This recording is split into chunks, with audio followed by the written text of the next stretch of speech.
আমার বাড়ি রাজেন্দ্রপুরে, গাজীপুর পার হয়ে রাজেন্দ্রপুর। পড়াশোনা ঢাকাতেই করেছি, কিন্তু চাকরির সুবাদে আমাকে চলে যেতে হয় পাবনায়। পাবনা সদরেই একটা ফার্মে চাকরি হয়েছিল আমার। পাবনা শহরটি আমার কাছে সম্পূর্ণ অপরিচিত ছিল। কোনো আত্মীয় স্বজন কেউ ছিল না তেমন পরিচিত, তাই এক প্রকার বাধ্য হয়েই সেখানে একটা মেসে আমি ভাড়া উঠলাম থাকার জন্য। বেশ ভালোই চলছিল আমার দিনকাল। সকাল হলেই অফিসে চলে যেতাম, বিকেলে ফেরার পথে বেশ খানিকক্ষণ ঘুরে দেখতাম পাবনা শহরটা, তারপর একটা সময় চলে আসতাম। সঙ্গত কারণে মেসের নাম এই মুহূর্তে আমি বলছি না। খুব ছোট ছিল মেসটা, দোতলা ছোট একটা বাড়ির মতো। সব মিলিয়ে 9টার মতো রুম ছিল, উপরে এবং নিচে। নিচে আমি যে রুমটাতে থাকতাম সেই রুমেই আমার সাথে আরো 2 জন থাকত। সমস্যা ছিল একটাই, যে মেসে ইলেকট্রিসিটি বারবার চলে যেত। গরমে ওই রুমে থাকার মতো কোনো অবস্থাই থাকতো না। তাই অনেকদিন ধরেই আমি ভাবছিলাম যে ওই ম্যাচের উপরের কোনো একটা রুম আমি ভাড়া নিতে পারি কিনা। এমনটা যখন ভাবছিলাম, হঠাৎ করেই ঈদের একটা বড় ছুটি চলে আসে। আমিও ঢাকায় চলে আসি। ততদিনে অনেক কিছু ঘটে যায় সেই পাবনা শহরের ছোট্ট মেসটাতে। ঈদের ছুটি কাটিয়ে যখন আবারও চাকরিতে জয়েন করলাম, খুব অবাক হয়ে লক্ষ্য করলাম যে দোতলার পশ্চিম পাশের একেবারে কোণার রুমটা তালাবদ্ধ। দেখেই মনে আনন্দ খেলে গেল, যে ভাবলাম ওই রুমটা হয়তো ছেড়ে দেওয়া হয়েছে। মেসটা যে দেখভাল করত চুনু মিয়া, তার সাথে যোগাযোগ করে বললাম আমি ওই রুমটা ভাড়া নিতে চাই। কথা শুনে তিনি এমন অদ্ভুতভাবে আমার দিকে তাকালেন যেন মনে হচ্ছিল খুব বড় ধরনের কোনো অপরাধ করে ফেলেছি। তাই আমি তাকে অনেক বুঝিয়ে বললাম যে ওই রুমটাতে আমি একাই থাকবো, কিন্তু চুনু মিয়া কিছুতেই রাজি হচ্ছিলেন না। কি যেন একটা বলতে চাচ্ছিলেন, কিন্তু তারপরেও তিনি বললেন না। শেষ পর্যন্ত আমার প্যারাপেরিতে তিনি রাজি হলেন, আর এখান থেকেই ঘটনার শুরু। সেদিন আমার যত মালপত্র ছিল, মালপত্র বোঝাতে একটা ছোট্ট বুক সেলফ, একটা খাট, একটা খাট নিয়ে আমি ঝটপট উঠে গেলাম, কারণ 2 জনের সাথে রুম শেয়ার করে থাকাটা দায় হয়ে পড়েছিল তখন। পশ্চিম দিকের একেবারে কোণার ওই রুমটা মোটামুটি বড়ই বলা চলে। বড় 2টি জানালাও রয়েছে। নিজের মতো করে পুরো ঘরটা আস্তে আস্তে ঝাড় দিয়ে সাজালাম। সেদিন আর অফিস যাওয়া হলো না, এতটাই ক্লান্ত ছিলাম, কখন যে ঘুমিয়ে গেছি নিজেই জানি না। সকালে উঠে তড়িঘড়ি করে রেডি হয়ে চলে গেলাম অফিসে। বিকেলে ফেরার পথে ভাবলাম ঘরের জন্য টুকিটাকি কিছু জিনিস নিয়ে যাই। যদিও একা থাকি, তারপরেও তো বাজার থেকে হালকা পাতলা কিছু জিনিস কিনলাম। তার মধ্যে ছিল একটা বড় আয়না। ছোটবেলা থেকে আমার আয়না দেখার প্রচন্ড শখ ছিল, তাই বাজার থেকে বড় দেখে একটা আয়না কিনে আনলাম। দরজা খুলে যখন আমি ভিতরে ঢুকছি তখন প্রায় রাত 8টা বাজে। হঠাৎ করেই কেমন যেন গরম একটা বাতাস লাগলো এসে গায়ে। একটু অবাক হলাম আমি। পরক্ষণে মনে হলো এই গরমের দিনে তো গরম থাকবেই, তাছাড়া সারাদিন ঘরের দরজা জানালা বন্ধ ছিল। কিন্তু আমার অবাক হওয়া তখনও খানিকটা বাকি ছিল। ঘরের আলো জ্বাল দিয়ে যে জিনিসটা আমার চোখে এসে পড়লো তাতে আমি খুব অবাক হলাম। বলা চলে আমি কিছুটা বিস্মিত হলাম। যতদূর আমার মনে পড়ে, আমি পুরো ঘরটা সকালে গুছিয়ে গিয়েছিলাম। আমার এটা ছোটবেলার অভ্যাস, কখনো কোনো ঘর আমি ধুলো ময়লা রাখি না। কিন্তু দেখে মনে হচ্ছে কে যেন ঘরটাকে এলোমেলো করে রেখেছে। চোর ঢুকিনি তো, সবকিছু তন্ন তন্ন করে খুঁজে দেখলাম যে সবকিছু ঠিক আছে। তাহলে ঘরটা এলোমেলো কে করলো? কেমন যেন একটা অদ্ভুত খটকা লাগলো মনের মধ্যে। ঘরটা এলোমেলো হলো কি করে? চুনু মিয়াকে ডাকতে নিচে চলে গেলাম। চুনু মিয়া, যিনি মেসের পরিচালক ছিলেন, চুনু মিয়া বাড়ি ছেড়ে চলে গেছে এবং বেশ কিছুদিন তিনি আর আসবেন না। এটা আর এক যন্ত্রণা। আমি প্রতিদিন বাইরে থেকে খাবার নিয়ে আসি, তাই খেয়ে দিয়ে একটা বই নিয়ে শুয়ে পড়লাম। কখন যে চোখ বন্ধ হয়ে গেছে বুঝতেই পারিনি। মাথার পাশের দক্ষিণের জানালাটা খোলাই ছিল। মিষ্টি একটা বাতাস আস্তে আস্তে করে আসছিল। অবচেতন মনে আমি টের পাচ্ছিলাম বাতাসটা আস্তে আস্তে হালকা হচ্ছে। রাত তখন কটা বাজে আমি এখনো জানি না, তবে হঠাৎ করে মনে হলো কি যেন একটা এসে আমার মাথার ঠিক পেছনে সেই দক্ষিণের জানালায় দাঁড়িয়ে আছে। কেমন যেন একটা স্বরে আর্তনাদ করছিল, এমন একটা কান্না যেন হৃৎপিণ্ড ভেদ করে ঢুকে যাচ্ছিল। আধ ঘুম আধ জাগরণে আমি পরিষ্কার শুনতে পেলাম 10 থেকে 12 বছরের একটা ছোট্ট মেয়ে জানালার গ্রিল ধরে হু হু করে কাঁদছে। হঠাৎ করে ঘুম ভেঙে গেল। ঘুম ভেঙে জানালাতে তাকিয়ে দেখি কই কিছু তো নেই। পরিষ্কার বুঝতে পারলাম যে এটা আমার কল্পনা ছাড়া কিছুই না। কিন্তু কেন যেন মনে হলো যে কল্পনা তো নয়, কারণ বাইরে এক ফোঁটা বাতাসের বিন্দু মাত্র চিহ্ন নেই। কিন্তু আমি পরিষ্কার দেখলাম আমার জানালার পাশে যে বড় তেঁতুল গাছটা আছে তার একটা ডাল কেমন যেন হালকা নড়ে উঠল। হতে পারে রাতে কোনো একটা পাখি এটাকে বসেছে। 10-5 না ভেবে আবারও শুয়ে পড়লাম এবং ঘুমিয়ে গেলাম গভীর ঘুমে। সকালে উঠেই যথারীতি মুখ হাত ধুয়ে দ্রুত বেরিয়ে পড়লাম অফিসে। কিন্তু অফিসে গিয়ে সারাদিন মনের মধ্যে শুধু একটা খটকাই লাগলো, গত রাতে কি আমি স্বপ্ন দেখছিলাম না সেটা বাস্তবিক কিছু ছিল। এমনটা যখন ভাবছি তখন হঠাৎ করে মনে পড়লো আমি কি গতকাল ঘরটা গুছিয়ে এসেছিলাম। তখন মনে পড়লো হ্যাঁ, ঘর তো আমি গুছিয়ে রেখেছিলাম। সেদিন একটু তাড়াতাড়ি করে অফিস থেকে বের হলাম। বের হতে আচমকা এমন কাল বৈশাখী ঝড় নামলো, সেই ঝড় থামতে থামতে প্রায় রাত 10টা। যতক্ষণে আমি মেসে ফিরেছি সবাই ততক্ষণে ঘুমিয়ে পড়েছে, কারেন্টও নেই। ভাগ্য ভালো যে নিচ থেকে বুদ্ধি করে মোমবাতি কিনে এনেছিলাম। দরজা খুলে আমি ভিতরে ঢুকবো, ঠিক তখন আবার সেই গরম হালকা হাওয়া। কিন্তু আজ খুব অবাক হলাম, কারণ এত বৃষ্টির ফলে চারপাশটা প্রচুর ঠান্ডা হয়েছিল। তাহলে এই গরম বাতাস যে ঘোর দৌড় তো বন্ধ ছিল, ঘরের দরজাও তো বন্ধ ছিল, গরম বাতাস কোত্থেকে আসলো? ভেতরে বাতাসটা গরম হতেই পারে, কিন্তু মোম জ্বালিয়ে যখনই আমি বিছানাটার দিকে তাকালাম মোমটা কেমন যেন মরছে গেল। কেমন যেন একটা ভয় এসে আমার ভিতরে গ্রাস করলো। মনে হচ্ছিল পুরো বিছানাটা কেউ যেন দুমড়ে মুচড়ে রেখেছে। কিন্তু এমন তো হবার কথা নয়। সেদিন ক্ষুধাও লাগেনি ভালো করে, তাই আমি ঝটপট শুয়ে পড়ি। কি যেন ভাবতে ভাবতে চোখে যখন তন্দ্রাচ্ছন্ন হয়ে আসছিল তখন হঠাৎ করেই শুনতে পেলাম আবার সেই কান্নার শব্দ। কেন জানি মনে হচ্ছিল মাথার পাশের জানালার গ্রিল ধরে 8-10 বছরের একটা মেয়ে দাঁড়িয়ে হু হু করে কাঁদছে। এক ঝটকায় আমি বিছানা থেকে উঠে বসি। তখন রাত প্রায় 1টার মতো বেজে গেছে। ইলেকট্রিসিটির বিন্দু মাত্র নেই। মোমটা জ্বলতে জ্বলতে প্রায় শেষ বিন্দুতে এসে পৌঁছেছে, যে কোনো সময় দপ করে নিভেও যাবে। হঠাৎ করে মনে হলো ঘরের একটা কোণা গাঢ় অন্ধকার হয়ে আছে। মনে হচ্ছে কিছু একটা ঘাপটি মেরে বসে আছে সেই জায়গাটাতে। কিন্তু কি তা? ভয়ে সমস্ত শরীর আমার স্থির হয়ে আছে। আমি পরিষ্কার শুনতে পাচ্ছি সেই কান্নার শব্দটা ঘরের ওই কোণা থেকেই আসছিল। কে কাঁদে ওখানে? কে? সাহস করে একবার বলেই ফেললাম। বলার সঙ্গে সঙ্গে সব চুপ, কোনো শব্দ নেই। একটু পর আবার সেই কান্নার শব্দ। মোমটা একবার দপ দপ করে নিভে গেল।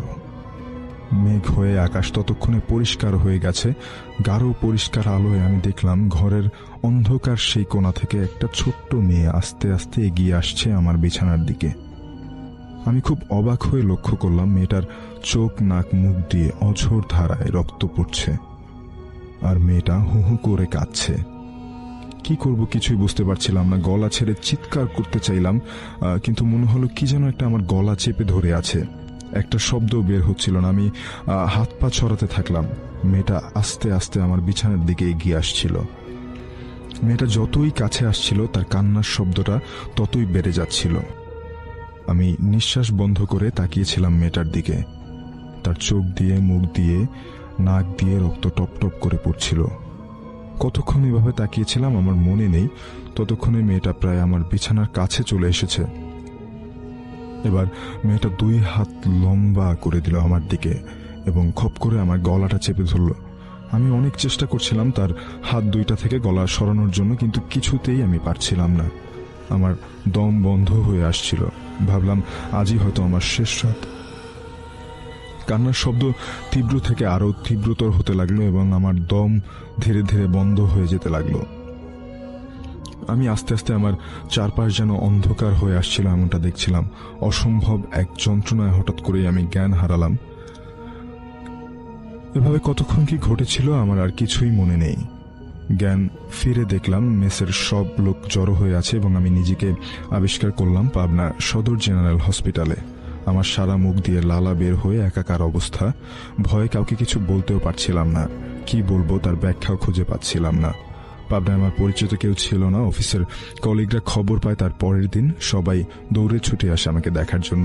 ততক্ষণে ঢাকাতে আমার বাড়িতেও খবর পৌঁছে গেছে। আমার মা, বাবা, বড় ভাই সবাই আমাকে নিয়ে আসতে যায় পাবনাতে। কিন্তু সেদিন রাতে কি ঘটেছিল তার ব্যাখ্যা আমি আজও পাইনি। পরবর্তী সময়ে আমি যোগাযোগ করেছিলাম সেই মেসের পরিচালক চুনু মিয়ার সাথে। তার কাছ থেকে যতটুকু শুনেছি জানি না কতটুকু সত্য, কিন্তু তিনি বলেছিলেন যে ওই রুমটাতে নাকি 10 থেকে 12 বছরের একটা বাচ্চা মেয়েকে এনে নির্মমভাবে নির্যাতন করে হত্যা করেছিল কিছু পাষণ্ড লোক। তারপর থেকে নাকি আজ অব্দি ওই রুমটাতে কোনো মানুষ থাকতে পারেনি। কিন্তু ভাববার বিষয় হচ্ছে ওই রুম থেকে নাকি কোনো মানুষ অক্ষত অবস্থায় ফেরেনি। একমাত্র আমিই সেই ব্যক্তি যার কিছুই হয়নি। ভাবছিলাম কেন হয়নি, সেও তো আমাকেও মেরে ফেলতে পারত। তারপর থেকে আর কোনোদিন পাবনা যাওয়া হয়নি। এখন যেটা করব সেটা হচ্ছে সরাসরি চলে যাব আরো একটি ঘটনায়, এবং এই মুহূর্তে আমার সঙ্গে আছেন আপনাদের অত্যন্ত পছন্দের একজন মানুষ, যিনি হচ্ছেন আফনান ভাই। তাকে আমি বলেছিলাম এবং তিনি একটা ঘটনা পাঠিয়েও দিয়েছেন। তার সেই ঘটনাটি আমি এখন আপনাদের জন্য প্লে করছি।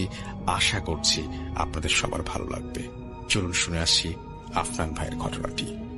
এখন যে ঘটনাটি বলবো, এই ঘটনাটি আমাদেরকে পাঠিয়েছেন রকুনুজ্জামান তালুকদার। তার বাড়ি টাঙ্গাইল জেলার কালিহাতীতে। বর্তমানে তিনি সরকারি সাদত কলেজে অনার্স 3য় বর্ষে অর্থনীতি বিভাগে লেখাপড়া করছেন। এর আগেও তিনি একটি ঘটনা পাঠিয়েছিলেন, সেই ঘটনাটি আমরা পড়ে শুনিয়েছি। এটি ওনার পাঠানো 2য় ঘটনা। ঘটনাটির সময়কাল 1973 সালের দিকে। তখন ওনার দাদা একজন টকবগে যুবক, 25 কি 26 বছর বয়স হবে তখন। সময়টা ছিল বর্ষাকাল। সেই সময়ে ওনাদের এলাকায় অনেক পানি হয়েছিল। চারদিকে ফসলি জমি বন্যার পানিতে প্লাবিত হয়েছিল। অধিকাংশ বাড়িঘরগুলোই বন্যার পানিতে তলিয়ে গিয়েছিল। কিন্তু সৌভাগ্যক্রমে ওনাদের যে বাড়িটা, মানে ওনার যে দাদা বাড়িটা, এই বাড়িতে পানি উঠেছিল না, কারণ বাড়িটা বেশ উঁচু ছিল। ওনার দাদার যে নানা বাড়ি, সেই বাড়ি ছিল আবার ওনাদের পাশের এলাকাতেই।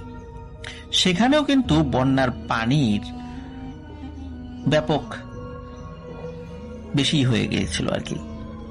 তো সেই কারণে ওই বাড়ির যে আত্মীয় স্বজনরা রয়েছে তারা আবার এখানে চলে আসেন। আর আত্মীয় স্বজন বেশি হওয়ার কারণে স্বাভাবিকভাবেই প্রথমত একটু সমস্যা তো হয়। তারপরও যেহেতু ওনারা যুবক মানুষ ছিলেন, সকলের খাবার দাবার অ্যারেঞ্জ তো করতে হবে। আর বন্যার সময় তো আসলে ধান বা অন্যান্য জিনিসগুলোর থেকে মাছ খাওয়া, মানে মাছ খেয়ে পেট ভরানোটা বেশি গুরুত্বপূর্ণ। কারণ ধান তো অধিকাংশই নষ্ট হয়ে গিয়েছে, অনেকের বাড়িতে পানি উঠে গিয়েছে, ধানগুলো ভিজে নষ্ট হয়ে গিয়েছে। এই জন্য রান্না করাটাও তো স্বাভাবিক মানে ছিল না ওইভাবে, মানে ভাত রান্না করাটা। এই জন্য ওনারা মূলত মাছের উপর ওই কিছুদিন নির্ভরশীল হয়েছিলেন। এই কারণে কি করতেন, ওনারা মাছ ধরতেন, মোটামুটি সারাদিনই মাছ ধরতেন। ওনার দাদার আবার মাছ ধরার কিন্তু ছিল ব্যাপক নেশা। আর ওনার দাদার নানা বাড়ি থেকে যে লোকগুলো এসেছিল, আত্মীয় স্বজনদের মধ্যে ওনার মামাতো ভাই ছিল। মূলত এই ঘটনাটি ঘটেছিল তার ওই মামাতো ভাইকে কেন্দ্র করে। বন্যার কারণে আশেপাশে কিন্তু প্রচুর দেশি প্রজাতির মাছ পাওয়া যায়। তো ওনার দাদা আর ওনার যে মামাতো ভাই এবং ওই এলাকার যারা যুবকরা ছিল, তারা প্রতি রাতেই কিন্তু মাছ ধরতে যেত। দিনের বেলা তো ধরতোই, রাতের বেলাও ধরতো। আর রাতের বেলা ওনারাও যেহেতু বেরোতেন, প্রতি রাতের ন্যায় তারা মানে এই রকুনুজ্জামান তালুকদারের দাদা এবং তার মামাতো ভাই তারা বের হয়েছেন। তাদের আবার নৌকা ছিল না। তারা কি করেছেন, যে কলা গাছ কেটে সেটা দিয়ে ভেলা তৈরি করেছেন, আর ঝাঁকি জাল নিয়ে বের হয়েছেন। আর মাছ ধরার জন্য, মানে মাছ রাখার জন্য আর কি, একটি ঝুড়ি ছিল তাদের। তো ওনারা মাছ ধরা শুরু করেছেন। ওনারা একা না, গ্রামের আরো অনেকেই আছে, বিভিন্ন জায়গা দিয়ে মাছ ধরছেন। মূলত ঝাঁকি জাল দিয়ে মাছ মানে সবাই ধরার চেষ্টা করছিলেন ওই সময়। ওই রাতে হালকা বৃষ্টি হচ্ছিল। রাতের বেলা তারা রাতের খাবার খেয়ে ওই ঝাঁকি জাল নিয়ে বের হয়েছেন। আর অন্যান্য দিন তারা যে মাছ পেতেন সেই তুলনায় ওই রাতে তারা বেশ কম মাছ পাচ্ছিলেন। এই কারণে ওনার দাদার মামাতো ভাই ওনার দাদাকে বলেন, ভাই চল আজকে অন্য দিকে যাই, এই সাইডে মাছ মনে হয় আর পাওয়া যাবে না। ওনার দাদা মাছের নেশায় এতটা পাগল ছিল, সে বলল চল শ্মশানের দিকে যাই, এদিকে আসলে মাছ পাওয়া যাচ্ছে না। কিন্তু তারা সবাই জানতো ওই দিকটাতে কেউ যায় না। আবার কি হয়েছিল, বন্যার কারণে শ্মশানের ওই এলাকাটাও কিন্তু প্লাবিত হয়ে গিয়েছিল।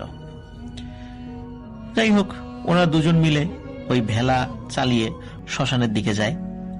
তো সেখানে গিয়ে তারা যে খুব বেশি মাছ পাচ্ছিল বিষয়টা এরকম না, কিন্তু ওই যে স্বাভাবিকভাবে তারা যে মাছ পেত আর কি, স্বাভাবিক ভাবে কর্মকাণ্ড করতে গিয়ে যে ধরনের মাছ পেত, ওইখানে আবার ওইভাবে মাছ পাচ্ছিলেন। মোটামুটি ঘন্টা খানেকের মধ্যে তাদের যে মাছের যে ঝুড়ি, সেই ঝুড়িটা মোটামুটি পূর্ণ হয়ে গিয়েছে। তখন চিন্তা করেন যে থাক, চল চলে যাই, জায়গাটা তো ভালো না, কেউ তো আসে না এদিকে, আমাদের বেশিক্ষণ থাকার দরকার নাই। তো তারা যখন যাওয়ার জন্য আগাচ্ছেন, ওই যেতে যেতে আবার কি হয় যে যখন একটু ক্লান্ত হয়ে পড়েন তখন একটু থামেন, তখন কেউ আবার একটু ঝাঁকি জাল ফেলেন যে ঠিক আছে আবার একটু ট্রাই করি। তো কিছুটা ভেলা আগানোর পর একটু ক্লান্ত হয়ে পড়েছিলেন, যখন একটু গতি কমে গেছে তখন ওই দাদার যিনি মামাতো ভাই উনি আবার কি করেছেন, জাল ফেলেছেন। জাল ফেলার পর ওনার কাছে মনে হচ্ছে যে জালে বড় কোনো মাছ আটকা পড়েছে। উনি টানার চেষ্টা করছেন কিন্তু একা উঠছে না। তখন ওই রুকনুজ্জামান তালুকদারের যিনি দাদা আর কি, দাদা তখন বলেন যে এই জালটা আমার কাছে দে, তুই নিচে নাম, নিচে নেমে মাছটাকে ধর। তো উনি কি করেন, ওই ভেলা থেকে নিচে নামেন, কিন্তু নিচে নেমে দেখতে পান যে আসলে এটা ওনার যেই হাইট, এই হাইট থেকেও আরো বেশি মানে গভীর। তো উনি তো গভীর হলে তো এভাবে মাছ ধরতে পারবেন না। তখন উনি আবার লাফ দিয়ে এবার ভেলার উপর উঠে আসেন। উঠে আসার পর দুজন মিলে ওই জালটা টানা শুরু করেন। টানতে টানতে তারা মানে ক্লান্ত হয়ে পড়েছে, মনে হচ্ছে বিশাল মাছ আটকেছে। কিন্তু একটু পরে ওনারা বুঝতে পারেন যে আসলে বিশাল কোনো মাছ না, খুব আজব এবং ভয়ঙ্কর একটা জিনিস ওই জালের মধ্যে আটকা পড়েছে। সেটি হলো, তারা দেখতে পান যে একটি হাতটা কবজি থেকে নিচের অংশ, মানে 5 আঙ্গুল কবজি, এবং দেখে বোঝা যাচ্ছে এটা কোনো মহিলা মানুষের হাত। কারণ হলো ওই হাতের একটা আঙ্গুলে একটি স্বর্ণের আংটি চকচক করছিল, কিন্তু হাতটি কাটা। তো কাটা হাত দেখে রুকনুজ্জামান তালুকদারের দাদা খুব ভয় পান। তিনি বলেন যে এটা ধরা যাবে না, ফেল তাড়াতাড়ি, চলে যাই এখান থেকে, এই ভূত প্রেতের জায়গায় চলে আসছি, শ্মশান চারদিকে, হ্যাঁ এর মাঝখানে চলে এসছি মাছ ধরতে, তাড়াতাড়ি ভাগ। কিন্তু ওনার যে মামাতো ভাই সে বলে যে আরে ধুর, অযথা ভয় পাস না, তুই দেখ এই আঙ্গুলে একটা স্বর্ণের আংটি আছে, এটা খুলি। তখন উনি কি করেন, আংটিটা খোলার চেষ্টা করেন। খোলার চেষ্টা করলেও উনি পারছিলেন না, মানে ওই আংটিটা হাতের সাথে মানে আঙ্গুলের সাথে আটকে ছিল আর কি। উনি যখন বারবার চেষ্টা করার পরেও খুলতে পারছিলেন না, তখন ওনার ভেলায় থাকা যে একটি কাঁচি রয়েছে, এই কাঁচিটা কি করতেন, মাছ ধরার সময় অনেক সময় কি করতো, ওই সাপ জালের ফাঁক ফোকরে ঢুকে পড়তো, তখন বের করা যেত না, তখন ওই সাপ মাঝখান দিয়ে 2 ভাগ করে ফেলতো, কেটে ওই সাপ জাল থেকে বের করত। এই জন্য মূলত কাঁচিটা উনি রেখেছিলেন। উনি চিন্তা করেন যে কাঁচি দিয়ে এই আঙ্গুলটা কেটে ফেলবো, আঙ্গুলের জয়েন্ট রয়েছে যেখানে, ওইখান থেকে কেটে ফেলবো, তারপর ওই আংটিটা বের করে ফেলবো। কারণ এটা তো কবজি থেকে নিচের অংশ, এটা তো কোনো মানে ফুল বডিও না। তখন ওনার দাদা নিষেধ করছিলেন, কিন্তু ওনার মামাতো ভাই লোভে পড়ে ওনার নিষেধ শুনছিলেন না। উনি কাঁচিটা যখনই আঙ্গুলে লাগিয়েছেন, নিস্তেজ হাত হঠাৎ করে কই মাছের মতো লাফালাফি শুরু করে দেয়। আর যখনই ওই কাঁচিটা লাগিয়েছিলেন, লাগানোর সাথে সাথে কিন্তু আঙ্গুল দিয়ে রক্ত পড়া শুরু হয়। আর রক্ত পড়ার সাথে সাথে শুধু যে লাফালাফি শুরু করেছে তা না, হঠাৎ করে একটা মহিলার কণ্ঠে একটা চিৎকার ভেসে ওঠে। আর ভেসে ওঠার সাথে সাথে ওনারা দুজনই খুবই ভয় পান, আর ওনাদের চোখের সামনে ওই হাতটি আবার লাফ দিয়ে পানির মধ্যে মিলিয়ে যায়।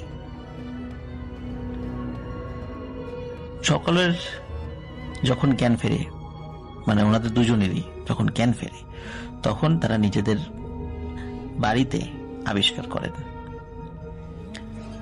তখন তারা জিজ্ঞেস করেন যে আমাদেরকে কে আনলো? তখন বলে যে তোমরা ভেলার উপরে ভাসছিলা দুজনই সেন্সলেস অবস্থায়, ভাগ্যিস ভেলা থেকে নিচে পড়ে যাও নাই। তখন অন্য লোক মাছ ধরছিল, ওই ভেলা ভাসতে ভাসতে শ্মশানের ওই দিক থেকে আসছিল, তখন একজন দেখে ফেলে, তখন সে আরো অনেকজনকে ডাকে, তখন তোমাদেরকে উদ্ধার করে বাড়িতে নিয়ে আসে। তো ওনারা যে এই অপকর্মটা করেছিলেন, যে আঙ্গুল থেকে আংটি নেওয়ার চেষ্টা করেছিলেন, এটি প্রথমে বাড়িতে কাউকে বলেননি। এরপর মাত্র 2 দিনের মাথায় যেটা হয় সেটা হলো এই রোকনুজ্জামান তালুকদার ভাইয়ের দাদার যে মামাতো ভাই, ওনার আঙ্গুলটা ফুলে ওঠে, একটা আঙ্গুল ফুলে ওঠে, যেই আঙ্গুলটাতে ওই হাতের আংটি ছিল ঠিক ওই আঙ্গুলটা। তো সকলে মনে করেছে যে ওইখানে হয়তোবা কোনো পোকা কামড় দিয়েছে, উনিও সেটাই মনে করেছিলেন যে কোনো পোকা কামড় দিতে পারে, যার কারণে আঙ্গুল ফুলে ওঠে। অনেক সময় দেখি যে ভীমরুল বা বলতা এই ধরনের জিনিস যদি আমাদের হাতে কামড় দেয় বা আঙ্গুলে যদি কামড় দেয়, আঙ্গুল যেভাবে ফুলে ওঠে ওইভাবে ফুলে উঠেছিল। কিন্তু এই ফুলে ওঠাটা এটা কোনোভাবে কমছিল না, এবং যন্ত্রণা খালি বাড়ছে আর বাড়ছে। ডাক্তার দেখানো হয়, ডাক্তার কিছু ওষুধ দেন, তাতে কোনো লাভ হয় না। ওই আঙ্গুলের একটি জায়গায় ঘা সৃষ্টি হয় এবং ঘা আস্তে আস্তে ছড়িয়ে যেতে থাকে। ওই সময় যে ট্রিটমেন্ট ছিল, ঢাকায় এসে ট্রিটমেন্ট করা বা যেটা করা যায় ওনারা চেষ্টা করেছিলেন, এবং এই ঘাটা এত দ্রুত ছড়িয়ে পড়তে থাকে, একটা সময় হাতের কনুই পর্যন্ত চলে আসে।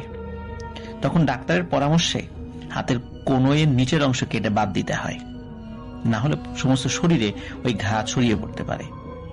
এই কারণে হাতই বাদ দিতে হয়েছে। এর মধ্যে কিন্তু উনি একটি স্বপ্ন দেখেছিলেন, প্রিয় লিসেনার্স। সেই স্বপ্নে একটি লাল শাড়ি পরা কালো চেহারার এক মহিলা আসে, তার কপালের সিথিতে গাঢ় করে সিঁদুর দেয়া ছিল। সেই মহিলা বলছে, তুই আমার হাতে কাঁচি চালিয়েছিস, কি ভেবেছিস তুই বাঁচতে পারবি? আমি তোকে বাঁচতে দেব না।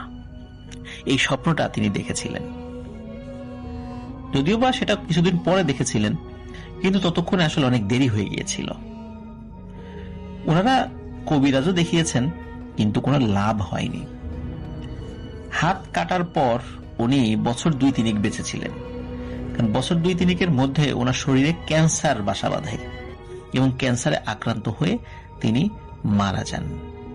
এভাবেই ওনার জীবনের সমাপ্তি ঘটে। এই মুহূর্তে আছেন আপনাদের সবার প্রিয় ডক্টর আলিফ, এবং যার ঘটনা আপনারা সবসময় শুনতে চান, শুনতে পছন্দ করেন, শুনতে ভালোবাসেন, এবং আমন্ত্রণ জানাচ্ছি আমাদের আজকের এই এপিসোডে ঘটনা শেয়ার করার জন্য। Thank you so much Rasel ভাই। এবারের ঘটনার যার সাথে ঘটেছিল তিনি পেশায় একজন ব্যবসায়ী ছিলেন, তার নাম জোনায়েদ আমিন। বরাবরের মতোই তিনি তার মতো করে রাজন ভাইয়ের মতো গুছিয়ে লেগেছে, এবং আশা করছি আপনাদের ঘটনাটা ভালো লাগবে। ঘটনাটা ছিল সেই জোনায়েদ, তিনি, তার স্ত্রী ও তার ছেলে এবং ছেলের স্ত্রীর সাথে ঘটেছিল। যেদিন ঘটনাটা দ্বিতীয়বারের মতো সূত্রপাত হয়, সেদিন জোনায়েদ সাহেব কোনো এক কারণবশত ময়মনসিংহের বাইরে ছিলেন। ওনার বাড়ি ময়মনসিংহ। ওনার ছেলে রিফাত হঠাৎ রাত 10টা কিংবা 11টার দিকে ওনাকে ফোন করে বলে, বাবা, মিলার মনে হয় মাথা খারাপ হয়ে গেছে, কি সব আজে বাজে কথাবার্তা বলছে, কাজ করছে কিছুই বুঝতে পারছে না। মিলা হচ্ছে জুনায়েদ সাহেবের পুত্রবধূর নাম। তিনি ফোনের ওপাশ থেকে কিছু অদ্ভুত শব্দ শুনতে পাচ্ছিলেন। তখনও জন্তুদের গড়গড় করার শব্দ আসছে। তিনি তার ছেলেকে জিজ্ঞেস করেন, কি হয়েছে মিলার? তিনি তার ছেলেকে বলেন, তার ছেলে বলে যে জানি না কি হয়েছে, কিচেনে রান্না করছিল, হঠাৎ আমি মেঝেতে প্রেসার কুকার পড়ে যাওয়ার শব্দ পেয়ে রান্না করে ছুটে যাই। গিয়ে দেখতে পাই প্রেসার কুকারটা ঢাকনাবিহীনভাবে উল্টো হয়ে পড়ে আছে, খাসির কাঁচা মাংস পড়ে আছে মেঝেতে। মিলা কাঁচা মাংসগুলো তুলে একের পর এক চাবাতে শুরু করে দেয়। আমি গিয়ে বাধা দিই। বাধা দিতে আমাকে এমন জোরে চর মারে যে আমার কান ফেটে যাওয়ার মতো অবস্থা হয়ে যায়। চর মেরে হাতের ইশারা করে আমাকে সরে যেতে বলে। হুড়মুড়িয়ে বাইরে দৌড়ে যাই। পাশের ফ্ল্যাট থেকে লোকজন এনে মিলাকে বেঁধে রাখি। আমরা কারণ ওকে কোনোভাবেই আমরা চারজন মিলে ধরে রাখতে পারছিলাম না। অস্বাভাবিকভাবে হাত হাত পা এদিক সেদিক ছোড়াছুটি করছিল আর বলছিল আমার খিদে পেয়েছে, মাংস না দিলে এক একটাকে জবাই করে রক্ত সমেত কাঁচা গিলে ফেলবো, এসব বলছে আর কুকুরের মতো কেমন ঘের ঘের ঘের ঘের শব্দ করছে। এরপর জোনায়েদ সাহেব তার ছেলেকে বলেন তিনি আগামীকাল আসবেন, ততক্ষণ যেন মিলাকে বেঁধে রাখা হয়। সেদিন রাতে দুশ্চিন্তা করতে করতে জোনায়েদ সাহেব শুয়ে পড়েন। মধ্যরাতে তার ঘুম ভেঙে যায় রক্তহীন করা এক চিৎকারের কারণে। তিনি স্বপ্নে দেখেছিলেন তিনি তার ময়মনসিংহের বাড়িতে অবস্থানরত। রাতে খাওয়ার জন্য তিনি ডাইনিং রুমের দিকে যাচ্ছেন। ডাইনিং টেবিলের সামনে এসে তিনি ভোরকে ওঠেন। তিনি দেখেন তার পরিবারের মৃত যারা যারা আছে তারা সবাই তাদের পরিবারে আগে যারা মৃত মারা গেছে তাদের সবাই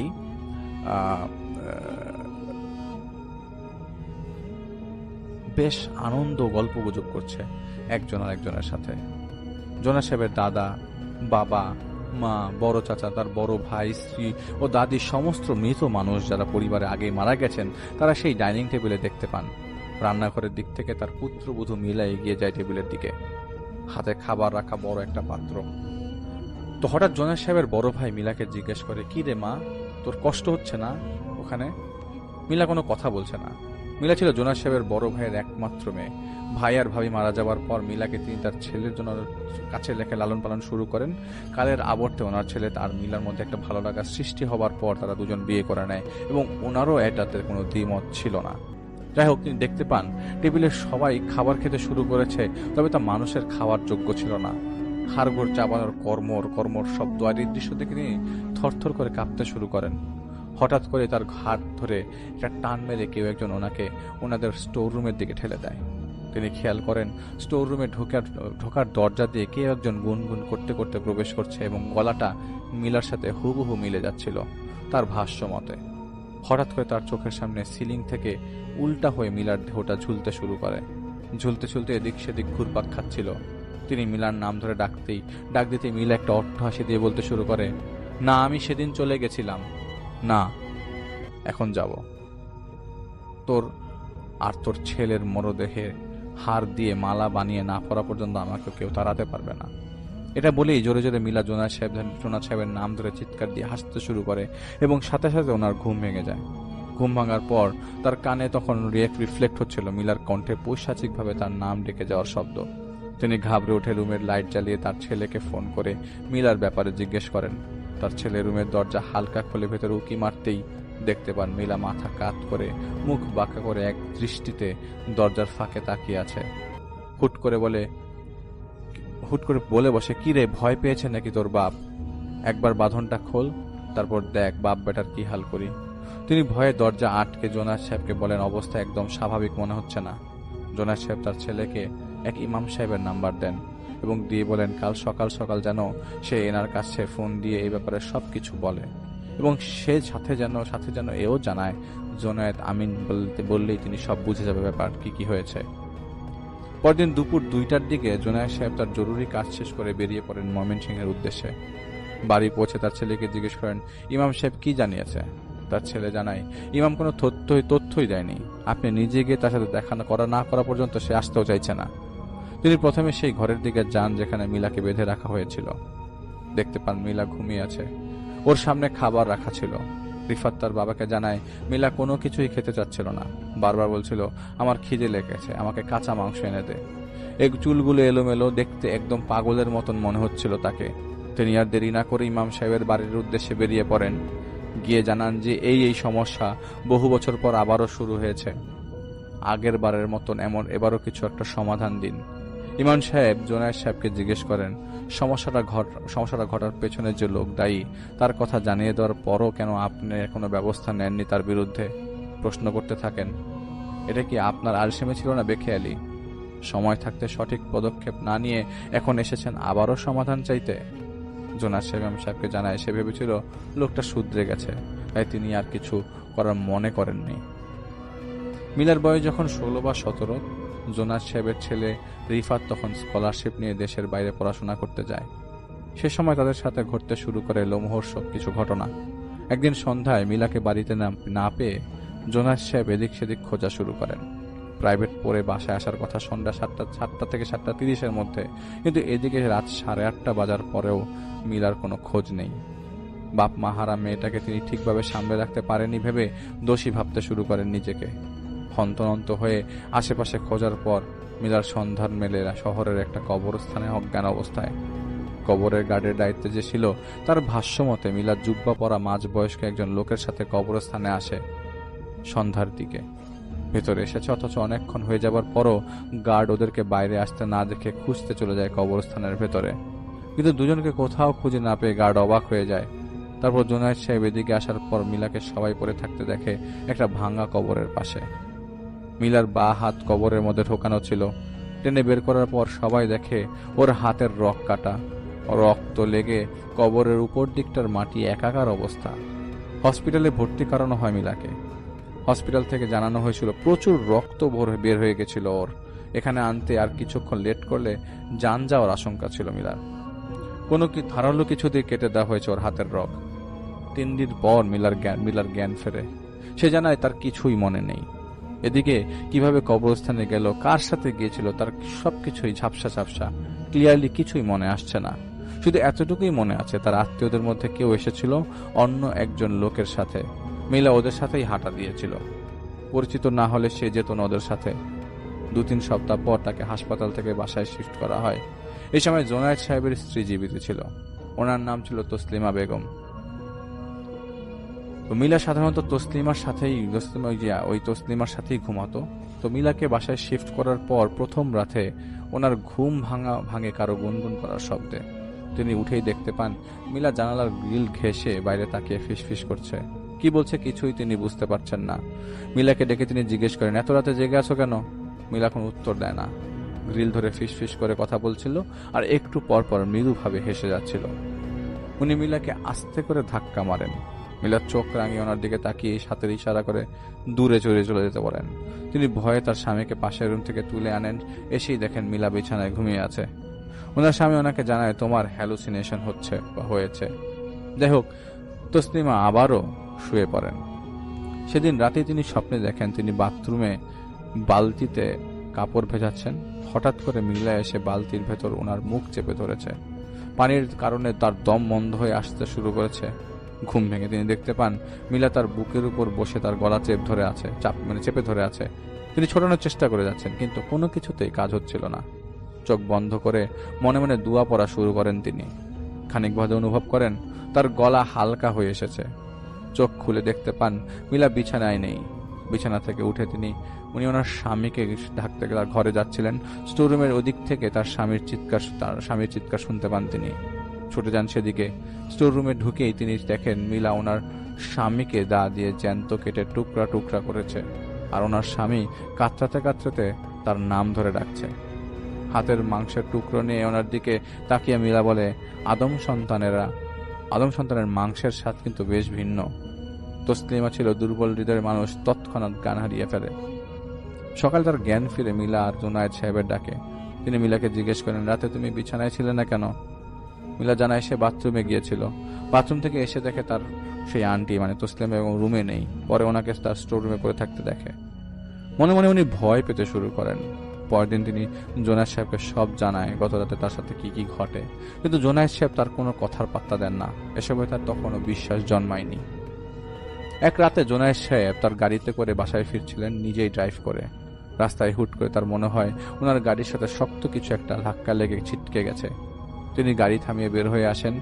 এসে এদিক সেদিক খানিকটা দূর খোঁজার পর দেখতে পান রাস্তার পাশে একটা ঠেলাগাড়ি রাখা। তো ঠেলাগাড়ির উপর কাফনে মরণ একটা লাশ। 2 জন লোক এসে তাকে বলে, ভাই, আমাদের আত্মীয়দের লাশ নিয়ে গোরস্থানের দিকে যাচ্ছিলাম। পথে কিছু ত্রুটির কারণে থেমে যেতে হয়েছে। দয়া করে আমাদেরকে গোরস্থান পর্যন্ত নামিয়ে দিলে খুব উপকৃত হব। জুনায়েদ সাহেব মানবতার খাতিরে লোক দুটোকে গাড়িতে উঠিয়ে নেয় লাশ সহ। ওদের মধ্যে একজন জুনায়েদ সাহেবের পাশের সিটে বসা, অন্যজন লাশ নিয়ে পেছনের সিটে বসে পড়ে। তিনি গাড়ি স্টার্ট দিয়েছেন। পাশের সিটে বসা লোকটা ওনাকে দিক নির্দেশনা দিয়ে গোরস্থানের দিকে নিয়ে যাচ্ছিল। কিছু দূর যাওয়ার পর গাড়ির সামনের দিকের গ্লাসে তাকাতে তিনি খেয়াল করেন পেছনের সিটে একজনের পরিবর্তে 2 জন মানুষ বসে আছে। ভালোভাবে তাকিয়ে দেখেন, তিনি বুঝতে পারেন কাফনে মরানো লাশটা বসে রয়েছে অন্য লোকটার পাশে। জোনায়েদ সাহেবের পাশে থাকা লোকটা ওনাকে উদ্দেশ্য করে বলে, বেশি পেছনে তাকাস না, ভয় পেয়েই মারা যাবি, তোর মৃত্যুর সময় এখনো হয়নি। তিনি ব্রেক কষার চেষ্টা করে যাচ্ছিলেন, কিন্তু কোনোভাবেই গাড়ি থামাতে পারছিলেন না। শেষ উপায় না পেয়ে লোকটিকে তিনি প্রশ্ন করেন, আপনারা কে? পাশে বসা লোকটা উত্তর করে, আমরা সেই যারা তোর স্ত্রীকে আজ নিয়ে যেতে এসেছি। এটা বলা মাত্রই ওনার গাড়িটা একটা গাছের সাথে ধাক্কা খায়। এরপরে তিনি আর কিছু মনে করতে পারেন না।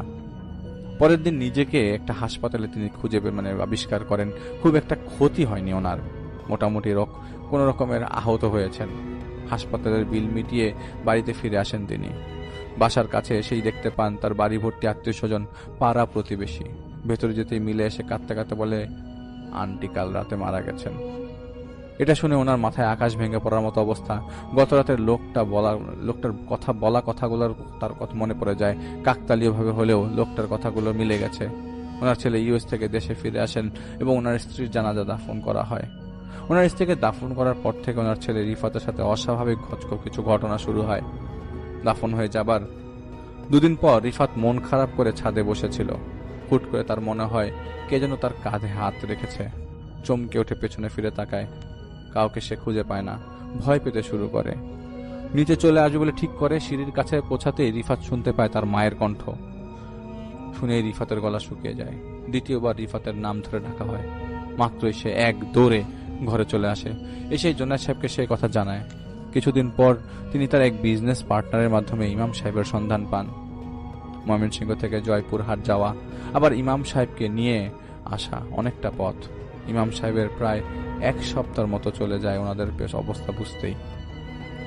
তো বছরখানেক আগে একটা ঘটনার পর থেকে সমস্যা নিয়ে আসা লোকদের ব্যাপারে পুরো খোঁজ না নেওয়া পর্যন্ত তাদেরকে কোনো কথা দেন না ইমাম সাহেব। 7-8 দিন পর ইমাম সাহেব জোনায়েদ সাহেবকে জানায়, আপনার ছেলেকে যত তাড়াতাড়ি সম্ভব দেশ ছেড়ে চলে যেতে বলেন। এখানে থাকলে ওর বিপদ আরো বেড়ে যাবে। বাকি কাজ তিনি পরে করবে বলে জানায়। আগে ওনার ছেলেকে ইউএস পাঠিয়ে দেওয়ার নির্দেশ দেন। জোনায়েদ সাহেব ওই মাসের মধ্যেই তার ছেলেকে আবার ইউএস চলে যেতে বাধ্য করেন এবং সেও চলে যায়। এরপর ইমাম সাহেব জোনায়েদ সাহেবকে জানায়, আপনার ভাতিজি মানে মিলার মামা আপনাদের উপর একদল নরখাদক জিন লেলিয়ে দিয়েছে। আমি বেশ কিছুদিন সময় নিয়ে ভেবেছি এই কাজটা করব কিনা। আমি নিজেই ভীত ছিলাম। টাকা পয়সার লোভে মিলার মামা জ্ঞান হারিয়ে ফেলেছে। সে কি ভয়ঙ্কর রকমের জিন আপনাদের পেছনে লেলিয়ে দিয়েছে তা আপনারা আন্দাজ করতে পারবেন না। নিজেই কুফরি বিদ্যা আয়ত্ত করেছিল সে। প্রথমবার আপনাদের উপরে ছোট ধরনের কুফরি করেছিল সে। বছরখানেক আগে যখন আপনারা বাড়ির সবাই বিনা কারণে অসুস্থ হতে শুরু করলেন, আপনাদের টাকা পয়সার সংকট দেখা দিতে শুরু করলো, সেটা কিন্তু মোটেও স্বাভাবিক ছিল না। মিলার মামার প্রথম কুফরিটা আপনাদের খুব একটা ক্ষতি করতে পারেননি। তার লক্ষ্য হাসিল হচ্ছিল না দেখে শেষে সে ভয়ঙ্কর একটা সিদ্ধান্ত নেয়। দ্বিতীয়বার সে যেটা করে সেটা মামুলি কোনো কুফরি ছিল না। এবার সে নরখাদক জিনদের আপনার বাড়িতে চালান করেছে। লক্ষ্য একটাই, সবাইকে সাফ করে ফেলা।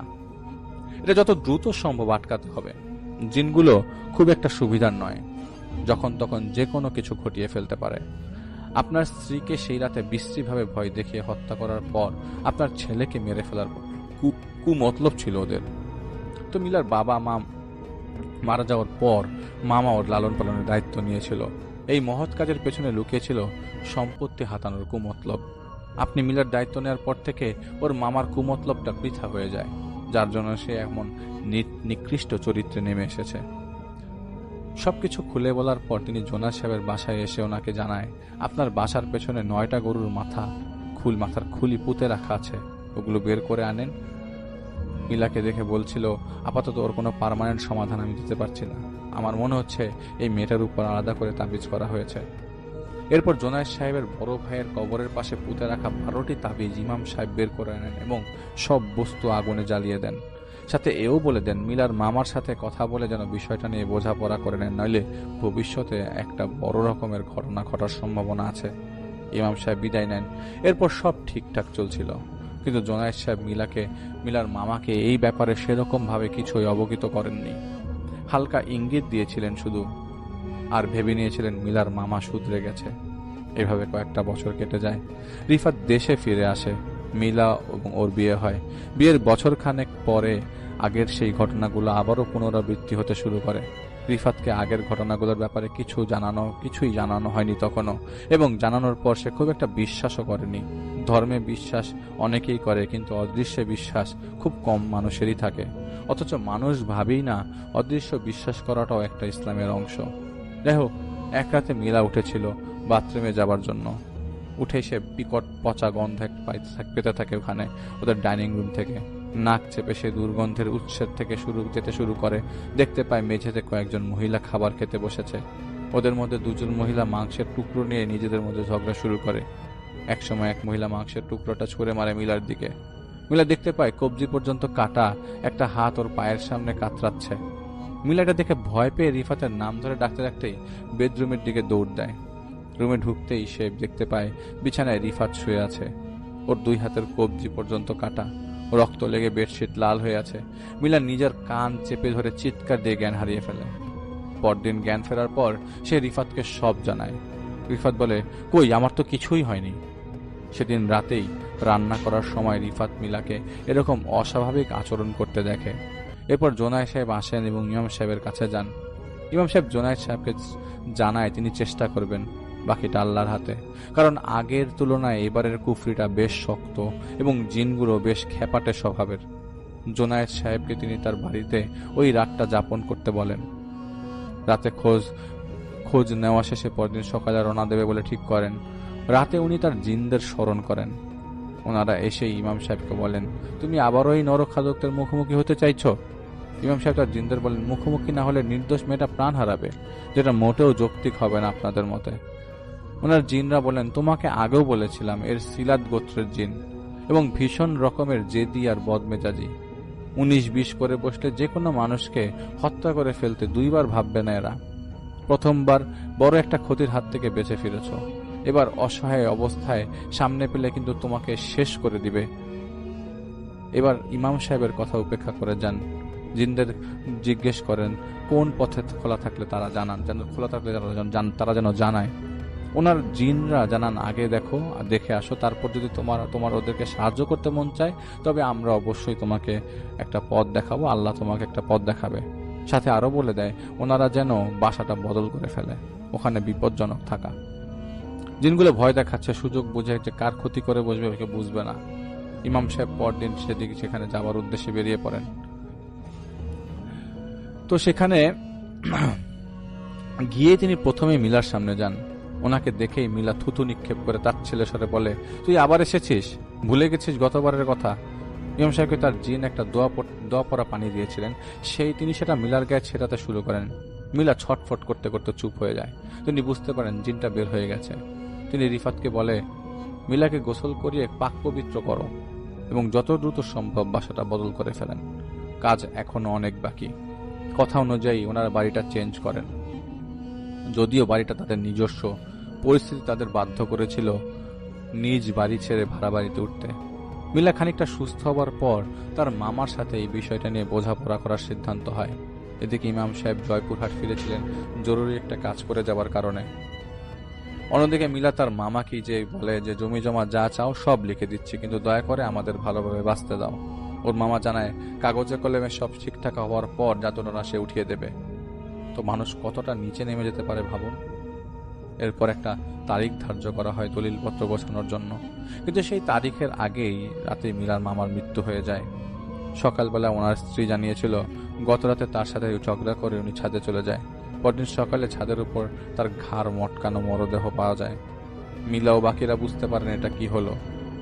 তারা ভেবে নিয়েছিল ওর মামা নিজের পাপে নিজেই আটকা পড়ে প্রাণ হারিয়েছে এবং ওদের সাথে আর কোনো ঘটনা ঘটবে না, কিন্তু ওরা সম্পূর্ণ ভুল ছিল। ওরা কোনো রকমের নিশ্চিত না হয়ে পুরনো বাড়িতে আবারও উঠে যায়। সেদিন রাতেই মিলা রিফাতকে বারান্দায় বসা দেখতে পায়। মিলাকে ডেকে বলছিল, এক কাপ চা নিয়ে আসো তো। মিলা রান্নাঘরের দিকে গিয়ে দেখতে পায় রিফাত ডাইনিং এ বসা ওর বাবার সাথে খোঁজ গল্প করছে। মিলা ভয় পেয়ে ওদের কথা জানিয়ে দেয়। পরদিন ইমাম সাহেব ফোন করে জোনায়েদ সাহেবকে বলেন, আপনার বাসায় ওঠার আগে আমাকে জানিয়ে নিলেন না কেন? প্রাণের কি আপনাদের একটু মায়া নাই? তো তিনি ইমাম সাহেবকে জানায় যে এই ঘটনা, মিলার মামা মারা গেছে, তাই তারা ভাবছে এখানে সবকিছু শেষ। ইমাম সাহেব বলেন, কোনো কিছুই শেষ হয় নাই, যা ছিল তাই আছে। আমি আমার জিনদের মাধ্যমে কাল রাতে জেনেছি সব। মিলার মামা জিনদের সাথেও লোভীর মতো আচরণ করতে গিয়ে প্রাণ হারিয়েছেন। জিনগুলোর শর্ত ছিল কাজ সম্পন্ন হবার পর তাদেরকে উৎসর্গ করে একটা আদম সন্তানের বলি দিতে হবে। শেষমেশ ওরা মিলার মামার ছোট ছেলেকে দাবি করে বসে। মিলার মামা তা দিতে অস্বীকার করে, কারণ জিনগুলোর সাথে ওর ঝগড়া লেগে যায়। নিজ কর্ম হাসিল হয়ে যাচ্ছে ভেবে সেই জিনগুলোকে বন্দি করতে চায়, কিন্তু সেও নিজেও বোঝেনি, লোভে পড়ে সে হাতে আগুন তুলে নিয়েছে এবং এই আগুনই তাকে পুড়ে মরতে হবে। রাতে সুযোগ বুঝে মিলার মামার ঘাড় মটকেছে শয়তানগুলো। তবে তার মানে এই নয় যে তারা আপনার বাড়ি ছেড়ে চলে গেছে, ওরা এখনো আছে। কি কিছু টের পান না? ইমাম সাহেব জানায় তাদের বাসায় আসবেন 2-1 দিনের মধ্যে, এর মধ্যে যেন বাসাটা ছেড়ে দেয় তারা। কথা অনুযায়ী ওনারা আবারও বাসা খালি করে। রিফাত আর মিলা গ্রামের বাড়িতে চলে যায়। পরদিন জোনায়েদ সাহেবকে তিনি জানায় যে সে রাতে এই বাড়িতে আসবেন ইমাম সাহেব, দেখবেন কি করা যায়। পরদিন ইমাম সাহেব জানান এদেরকে জব্দ করা যাবে না যেভাবে ভেবেছিলাম। তিনি রাতে ওই ঘরে প্রবেশ করার পর দরজাটা আপনি বাড়ি থেকে লক হয়ে যায়। তিনি কোনোভাবেই খুলতে পারছিল না। সামান্য দূর এগুতেই তিনি খেয়াল করেন ডাইনিং এ কয়েকজন লোক বসা। ইমাম সাহেবকে ডেকে তারা তাদের সাথে বসে খাবার গ্রহণ করতে বলে। তিনি বুঝে ফেলেন জিনগুলো তাকে ভয় দেখানোর চেষ্টা করছে। তিনি শরীর বন্ধ করে নিয়ে জোরে জোরে দোয়া দুরূদ পড়তে শুরু করেন। সাথে সাথে তাকে পেছন থেকে ধাক্কা মেরে কেউ একজন মেঝেতে ফেলে দেয়। তিনি দেখতে পান মিলার মতন চেহারার একজন তার দিকে এগিয়ে আসছে। চুলগুলো ধবধবে সাদা, মুখ প্রায় অনেকটা ঝলসানো। হুজুরের সামনে দাঁড়িয়ে মিলার মতো অবয়বটা তাকে বলে, অন্যকে বিপদমুক্ত করতে এসেছিস? দেখি তো তোকে আজকে বাঁচিয়ে নিয়ে যায়। তিনি দোয়া পড়তে পড়তে উঠে সামনের দিকে দৌড় দিয়ে স্টোর রুমে গিয়ে দরজা আটকে দেন। মনে মনে তিনি তার জিনদের স্মরণ করতে শুরু করেন, কিন্তু ওনার জিনগুলো তার ডাকে সাড়া দিচ্ছিল না ওই মুহূর্তে। এরপর অনেকক্ষণ সবকিছু কেমন যেন থমথমে আর চুপচাপ হয়ে যায়। তিনি দরজাটা হালকা খুলে বাইরে উকি মারেন। দেখেন পুরো ডাইনিংটা ফাঁকা, কেউ নেই। বাইরে বের হতেই দেখতে পান মিলার মতো দেখতে অবয়বটা একটা তলোয়ার হাতে সোফায় বসে আছে। কয়েকজন মহিলা ধরাধরি করে ভেতর থেকে একটা মেয়েকে নিয়ে আসে। মেয়ে সে মিলার মতন দেখতে অবয়বটার সামনে রাখতেই সে ওই মেয়েটাকে জবাই করা শুরু করে। তিনি মনে মনে ঠিক করেন যে বাইরে বেরিয়ে যাবেন। পরিস্থিতি ক্রমশ হাতের বাইরে চলে যাচ্ছিল। তিনি এক দৌড়ে দরজার কাছে আসতেই দেখেন দরজা খুলতে পারছেন না। সামনের দিক থেকে একটা মেয়ে হেঁটে আসছে তার দিকে। ঝুলন্ত মাথাটা, জবাইকৃত ঝুলন্ত মাথাটা নিয়ে এক পা করে এগিয়ে আসছে। তিনি ভয়ে রীতিমতো জ্ঞান হারানোর মতো অবস্থা। এমন সময় দরজাটা খুলে যায় এবং তিনি বাইরে বেরিয়ে আসেন। পরে তার জিনরা এসে বলে তার কোনো ডাকই তারা শুনতে পায়নি। ইমাম সাহেব বুঝতে পারেন এটাই ওদের কারসাজি। এর প্রায় 1 সপ্তাহ পর ইমাম সাহেব অন্য ভাড়া বাড়িতে মিলার উপর সেই জিনদের মধ্যে 8 জনকে ডেকে আনার চেষ্টা করেন। শয়তানটা সাই দিচ্ছিল না কোনোভাবে। 30-40 মিনিট পর মিলার উপর তিনি নরখাদক জিনটাকে হাজির করতে সক্ষম হয়। জিনটা আসতে তিনি প্রশ্ন করেন, খুব তো ছল দেখাতে পারিস তোরা, কি পাচ্ছিস নির্দোষ মানুষদের এভাবে অত্যাচার করে? জিনটা বলে, আমাদের মুক্ত করা না করা পর্যন্ত আমরা এইভাবেই তোদের উপর অত্যাচার করে যাব। তিনি জিজ্ঞেস করে বলে, কি করে দাবি তোরা চলে যাবি? জিনটা জানে তাদেরকে ডেকে আনা হয়েছিল একজন আদম সন্তানকে উৎসর্গ করার চুক্তিতে, যা পূরণ হয়নি। যে পর্যন্ত কোনো একজনকে তাদের জন্য উৎসর্গ না করা হবে সেই পর্যন্ত তারা যাবে না। ইমাম সাহেব ঝাড়ি মেরে বলে ওঠেন, আদম সন্তানের বলি তো দূরে থাক, তোদেরকে এই মুহূর্তে আমি পুড়িয়ে মারব। এটা বলার সাথে সাথে জিনটা মিলার শরীরে ছেড়ে দেয়। তিনি আবারও হাজির করার চেষ্টা করেন, কিন্তু কাজ হচ্ছিল না। মিলার শরীরটা ছেড়ে চলে যায় ওই মুহূর্তে। শেষে ওনার জিনদের মধ্যে একজনকে ওনাকে প্রশ্ন করে, এমন কিছু কি আছে যা দেখে তোমার মনে হবে এটার মাধ্যমে মিলার উপর তাবিজ করে আটকে রাখা হয়েছে নরখাদকদের? হুট করে সেখানে থাকা জোনায়েদ সাহেব বলেন, মিলাকে একবার এক কবরস্থানে অজ্ঞান অবস্থায় পেয়েছিলাম আমরা, দেখবেন একবার সেখানে। ইমাম সাহেব ওনার জিন জানায়, ব্যাস আর কিছুর প্রয়োজন নেই, অপেক্ষা করো, আমি আসছি। ঘণ্টাখানেক পর ওনার জিনরা ফিরে আসেন। এসে বলেন, ওই কবরের ভেতরে মিলার রক্ত মাখানো একটা পুটলি আছে। পুটলি ভেতর দাহ্য করা একটা দেহের হাড় আছে। সেটার সাথে মিলার নামে করা তাবিজ একটা পুরাতন চিরুনি। যাও গিয়ে সেটা তুলে নিয়ে আসো। সেখানে গিয়ে তিনি নির্ভয়ে পুটলিটা নিয়ে আসেন এবং কারণ সেটা একটা কবরস্থান ছিল, ভয়ের তেমন কিছুই নেই। নিয়ে আসার পর তিনি পুটলিটা তার ও মিলার মাঝে রেখে সেই জিনটাকে আবারও হাজির করার চেষ্টা করেন এবং এবার জিন হাজির হয়ে যায়। তিনি সেই জিনকে বলেন, দেখতে পাচ্ছিস আমার হাতে এটা কি বলিস, জ্বালিয়ে দিই এর মাধ্যমে তোদেরকে? সাথে সাথে মিলার ভেতর থাকা জিনটা বলে, পুটলিটা আমাকে ফেরত দে। হুজুর জিজ্ঞেস করেন, কোত্থেকে এসেছিস? জিনটা বলে, তারা মাজানদারানের একটি বনে থাকে, ওখান থেকে ওদেরকে ডেকে আনা হয়েছিল আদম সন্তানের ভোগ দেওয়া হবে বলে। জিনটা বলেছিল ওরা সিলতিম গোত্রের জিন, আদম সন্তানের রক্ত মাংস না খেলে এদের ক্ষুধা মেটে না। কথার মাঝে ইমাম সাহেবের জিন তাকে বলে, পুড়িয়ে ফেলো একে, ফিরে যেতে দেওয়া যাবে না, কারণ এরা ভয়ঙ্কর রকমের নরখাদক, মানুষকে ভয় দেখিয়ে হত্যা করে খেয়ে ফেলা এই গোত্রের জিনদের নিত্যদিনের কাজ। ওনার জিনদের কথা শুনে শুধু উনিই বুঝতে পারছিল, জোনায়েদ সাহেব না। ইমাম সাহেব আবারও জিজ্ঞেস করেন, চলে যাবে নাকি পুড়িয়ে ফেলবো তোকে সহ তোর বাকি সদস্যদেরও?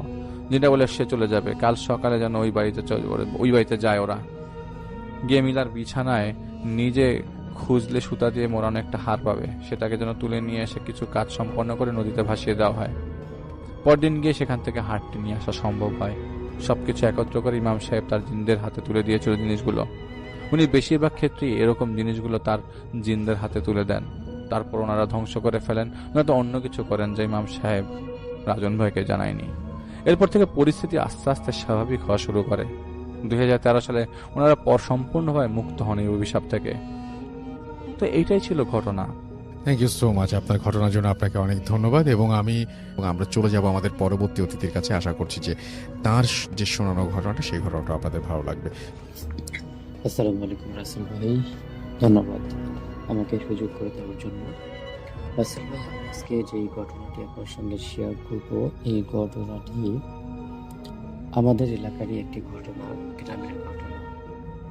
তো রাসেল ভাই, কথা না বলিয়ে শুরু করছি আমার আজকের ঘটনাটি আমাদের এলাকার একটা পরিত্যক্ত বাড়িকে নিয়ে। তো আমার যখন বয়স 15, একটু কম আর কি, আমি তখন ক্লাস 7 কি 8 পড়ি, এই সময়ের একটা ঘটনা। তো এই ঘটনাটা আসলে শুরু হয় একটা পরিত্যক্ত বাড়িকে নিয়ে। যেই বাড়িটাতে আমার মনে হয় অনেক দিন যাবত কেউ থাকে না, সবাই বাড়িটা ছেড়ে ঢাকা গিয়েছে গার্মেন্টসে চাকরি করে। বাবা মা ভাই বোন যারা ছিল আর কি, সবাই ঢাকায় গিয়ে ঢাকায় গার্মেন্টসে চাকরি করে। তো তাদের এই বাড়িটায় 3টা রুম ছিল, একটা থাকার রুম, একটা গোদামঘর এবং গরু ছাগলের রুম, আর একটা ছিল রান্নাঘর। তো তাদের বাড়িটা সবাই, তাদের আশেপাশে যারা ছিল তারা ওখান থেকে উঠে অন্য জায়গায় চলে আসছে, কিন্তু তারা দীর্ঘদিন বাড়িতে থাকার কারণে তাদের বাড়িতে কোনো সেবা যত্ন হয়নি, তাদের বাড়ি কোনো মেরামত করা হয়নি। তো এরকম একটা অবস্থায় এই বাড়িটা একটা পরিত্যক্ত বাড়ি হিসেবে গণ্য হয়েছে। এবং রাত্রের বেলা তো দূরের কথা, দিনের বেলাতেও এখন সেই বাড়িটা পাশ দিয়ে গেলে ভয় লাগে, কারণ অযত্নে থাকা এই বাড়িটাতে বিভিন্ন রকমের আগাছা জন্ম নিয়েছে, এটা ওটা অনেক কিছু মিলে বাড়িটা একটা ভুতুড়ে বাড়ি তৈরি হয়েছে। তো রাসেল ভাই, আমি একদিন বাজার থেকে বাড়ি ফিরছিলাম। তো বাড়ি ফেরার পথে এই যে ভুতুড়ে বাড়িটা আছে সেই বাড়িটা পড়ে, কিন্তু আর একটা রাস্তা আছে, বিকল্প রাস্তা, যেই রাস্তা দিয়ে যদি আমি যাই তাহলে আমার বাড়ির পথে সেই যে পরিত্যক্ত বাড়িটা আছে সেই বাড়িটা পড়বে না। তো আমি মনে মনে আজকে চিন্তা করি যে আজকে কিন্তু সুযোগ পেয়েই গেছি, তো এই বাড়িটার পাশ দিয়ে যাই, দেখি না কি হয়। তো যেই কথা সেই কাজ, আমি অন্য পথে না গিয়ে সোজা ওই যে ভুতুরের বাড়িটা ছিল সেই বাড়িটার পাশ দিয়ে চলে যাই। তো যখন আমি পাশ দিয়ে যাচ্ছিলাম তখন আমার কোনো কিছুই মনে হচ্ছিল না, সবকিছু ঠিকঠাক, শুধু অন্ধকার রাত বলে আমি কিছু দেখতে পাচ্ছি না। তারপর আমার হাতে থাকা টর্চটা দিয়ে আমি পথ দেখে দেখে বাড়ি দেখে যাচ্ছি। তো যখন সেই ভুতুরে বাড়িটা যাব, তার কিছুক্ষণ সামনে আমি মনের মধ্যে অনেকটা, কারণ এরকম একটা বাড়ির পাশ দিয়ে যাচ্ছি, বিষয়টা সত্যিই আমার কাছে একটা অ্যাডভেঞ্চার টাইপের। তো যাই হোক, রাস্তাটা আমি আগেই বলেছি রাতের বেলা এটা একদম শুনশান হয়ে যায়, এই দিক দিয়ে কেউ যায় না। তো আমি যতক্ষণে আসতেছিলাম ততক্ষণে একটা পিঁপড়াও এইদিকে যায়নি বলে মনে হচ্ছে। তো আমি যাচ্ছি, তো যাওয়া এই বাড়ির ঠিক সামনে আসার সঙ্গে সঙ্গে আমি দেখতে পারলাম বাড়িটার ভিতরে কেউ যেন মানে কর্মর করে কিছু খাচ্ছে। সত্যি অবাক লাগে। আমি ভাবলাম এত রাত্রে এই বাড়িতে খাওয়ার শব্দ কোথা থেকে আসলো? অন্যান্য শব্দ আসতে পারে, আসলে এখানে খাওয়ার শব্দ কি আসতেছে? বিষয়টা আমার কাছে অনেক বেশি সন্দেহজনক লাগে, যার ফলে আমি করি কি, মানে একবার সেটাকে চেক করতে যাই, আবার আরেকবার ফিরে আসি, আবার চেক করতে যাই, আরেকবার ফিরে আসি। তো এরকম একটা দ্বিধাদ্বন্দ্বের মধ্যে পড়ে আমি জাস্ট সেখানে দেখতে যাব, ঠিক তখনই মানে আমার মনে হলো যে আমার পিছন দিয়ে কেউ একজন খুব জোরে দৌড়ে গেছে। আমি একদম সোজা হয়ে খাড়াই, আর কোনো কিছু করতে পারি না। তারপর আমি মানে যখন পিছনের দিকে তাকাই, তখন সামনের দিক থেকে আমার শব্দটা আছে। তো এটা আসার পর আমার মনের ভিতরে একটা ভয় ঢুকে যায়। পিছনের সামনে আমি সাধারণত শুনেছিলাম যে পিছনের সামনে এরকম ভূত হয় আর কি। তো আমি কি করলাম, আমার যে হাতে টর্চ লাইটটা ছিল, সেই টর্চ লাইটটা আমি জ্বালিয়ে দেখার চেষ্টা করলাম যে আসলে এই বাড়িটার ভিতরে আসলে কি আছে। তারপর আমি যেটা দেখলাম সেটা আসলে রাসেল ভাই, কি বলবো কিছু বুঝতেছি না। আসলে সেদিন আমি কি দেখেছিলাম, কি হয়েছিল। আমি দেখলাম যে একটা কুকুর সেখানে একটা হাড় রেখে চাবিয়ে চাবিয়ে খাচ্ছে। তো মানে এই আমি জানি না সেটা কি ছিল। যখন আমি এটা দেখতেছি যে কুকুর এটা খাচ্ছে আমার টর্চের আলোতে, তারপর আমি দেখলাম যে হঠাৎ করে সেই কুকুরটা আমার দিকে তাকালো। আমার দিকে যখন তাকালো, আমি কি করলাম যে আমি একটু পাশ দিয়ে দেখলাম যে তখন আবার সেই হাতটার মতো কিছু একটা গেল। আমি জাস্ট পিছনে তাকালাম, তাকিয়ে আবার সামনে দেখলাম যে আমার সামনে ওটা নাই। যে কুকুরটা এতক্ষণ থেকে খাচ্ছিল, শব্দ হচ্ছিল, সেই শব্দটা আর নাই, এবং শব্দটা যে জোরে জোরে শব্দ হচ্ছিল সেটাও আর নাই। তো আমি বেশ খানিকটা ভয় পেয়ে যাই। ভয় পেয়ে আসলে আমি সূরা কেরাত পড়া শুরু করে দিই। তারপর আমি যেটা দেখতে পারি সেটা হচ্ছে হঠাৎ করে আবার যেটা আমার পিছন দিয়ে দৌড় দিছিল সেটা আবার দৌড় দেওয়া। তো আমি কোনো কিছু চিন্তা না করে আমি মানে সেখানে চিৎকার করা শুরু করে দিলাম। কিন্তু আমি রাসেল ভাইয়াকে বলছি যে শুনছেন একটা এলাকা। তো এটার পর মানে আমি মানে সেখানে বসে পড়বো, কারণ আমার মাথা সেখানে কাজ করতেছে না। বসে পড়বো ঠিক তখনই আমার বাবা পিছন থেকে আমাকে ধরে ফেলে এবং বলে যে তুমি এই রাস্তা থেকে নাও। আমি আসলে তখন তাকে কিছুই বলতে পারি নাই। তারপর আমরা যখন বাড়ি আসলাম, তখন আমি দেখলাম যে সবকিছু স্বাভাবিক আছে। আমার কাছে তেমন কিছুই মনে হয়নি, আমার কাছে কোনো ভারী মনে হয়নি। শুধু বাবা আমাকে বলেছিল যে তুমি গত রাত্রে কি দেখেছিলে। তো গত রাতের ঘটনাটা আমি বাবাকে বললাম। তো বাবা আমাকে বললো যে এটা তো অত কিছুই হয়নি, হয়তো একটা কুকুরেই ছিল, যেহেতু বাড়িটা অনেকদিন থেকে বাড়িতে পরিত্যক্ত অবস্থায় ছিল, এটা হতেই পারে। তো আমার কাছে কেন জানি মনে হয় যে সেখানে আমি সেদিন অন্য কিছু দেখেছিলাম। তো যারা যারা আজকের ঘটনাটা শুনলেন তাদের কাছে আসলে কি মনে হয় সেটা কিন্তু জানিয়ে দিতে পারেন। তো রাসেল ভাই, ঘটনাটা শেষ করছি এখানেই। আমাদের আহমেদ বাবু আমাদের সঙ্গে আছেন, তারপরে আমরা নতুন অতিথিদের কাছে যাব। কাহিনীটি আমাদের সাথে শেয়ার করেছেন Rubel Ahmed, Connecticut, United states থেকে। আর রুবেল লিখেছেন এটি তার নিজের জীবনে ঘটে যাওয়া একটি কাহিনী। আজ থেকে প্রায় 24 বছর আগে ঘটেছিল ঘটনাটি তার জীবনে, এবং এই ঘটনার কিছু আনুষঙ্গিক দিক তার জীবনকে বেশ ভালোভাবে নাড়া দিয়ে গেছে, এবং তিনি সেটা শেয়ার করেছেন। তিনি ভাবছিলেন তিনি শেয়ার করবেন কিনা, কিন্তু শেষ পর্যন্ত তিনি শেয়ার করেছেন, এবং তিনি তার নামটিকে ছদ্মনাম হিসেবে ব্যবহার করেছেন। কারণ এই ঘটনার সাথে আরো যারা সংশ্লিষ্ট ছিল তারা হয়তো অনেক ঘটনার কারণে রিলেট করে ফেলতে পারেন তাকে, এই কারণেই তিনি জিনিসটা হাইড করে গেছেন। যাই হোক, আমি চলে যাচ্ছি রুবেলের কাহিনীতে। রুবেল লিখেছে আমি যেন আমার মতো করে শেয়ার করি, আমি আমার মতো করে শেয়ার করছি কাহিনীটি।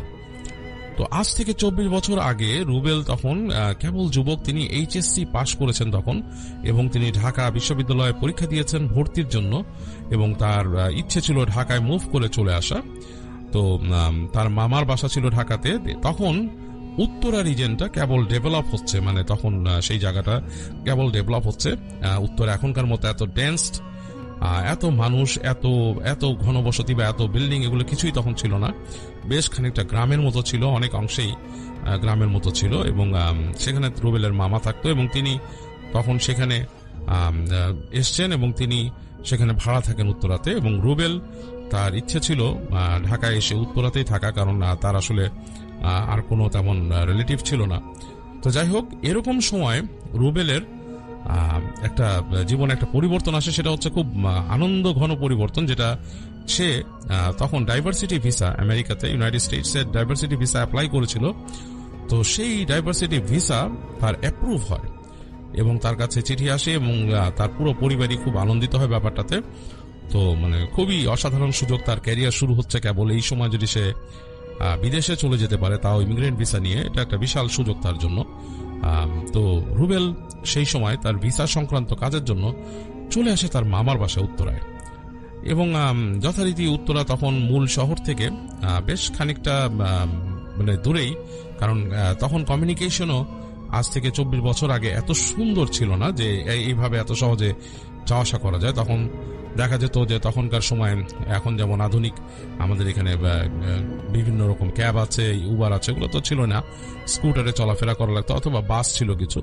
তো যাই হোক, রুবেলের যদিও সমস্যা হবে মূল শহরে, মূল ঢাকার যোগাযোগগুলা বা কাজগুলো করতে, তারপরও সে তার মামার বাসায় তার কাছে মনে হয় যে এটা তার একটা বেস্ট প্লেস টু স্টে, কারণ তার আর কোনো থাকার জায়গা ছিল না।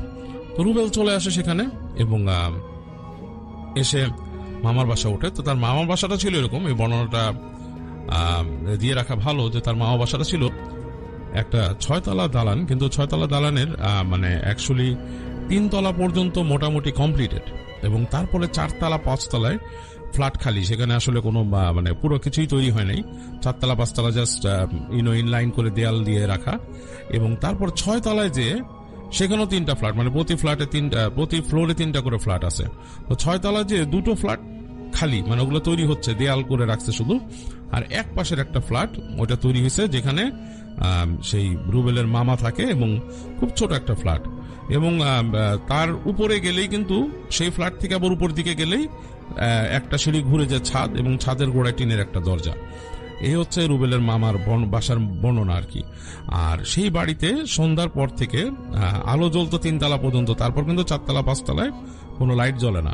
6 তলায় যে আবার ঠিক ওই দুই পাশে ফাঁকা, জাস্ট রুবেলের মামা যে ফ্ল্যাটটায় থাকে সেই ফ্ল্যাটের সামনে হালকা মানে একটা লাইট জ্বলে আর কি ঢোকার জন্য।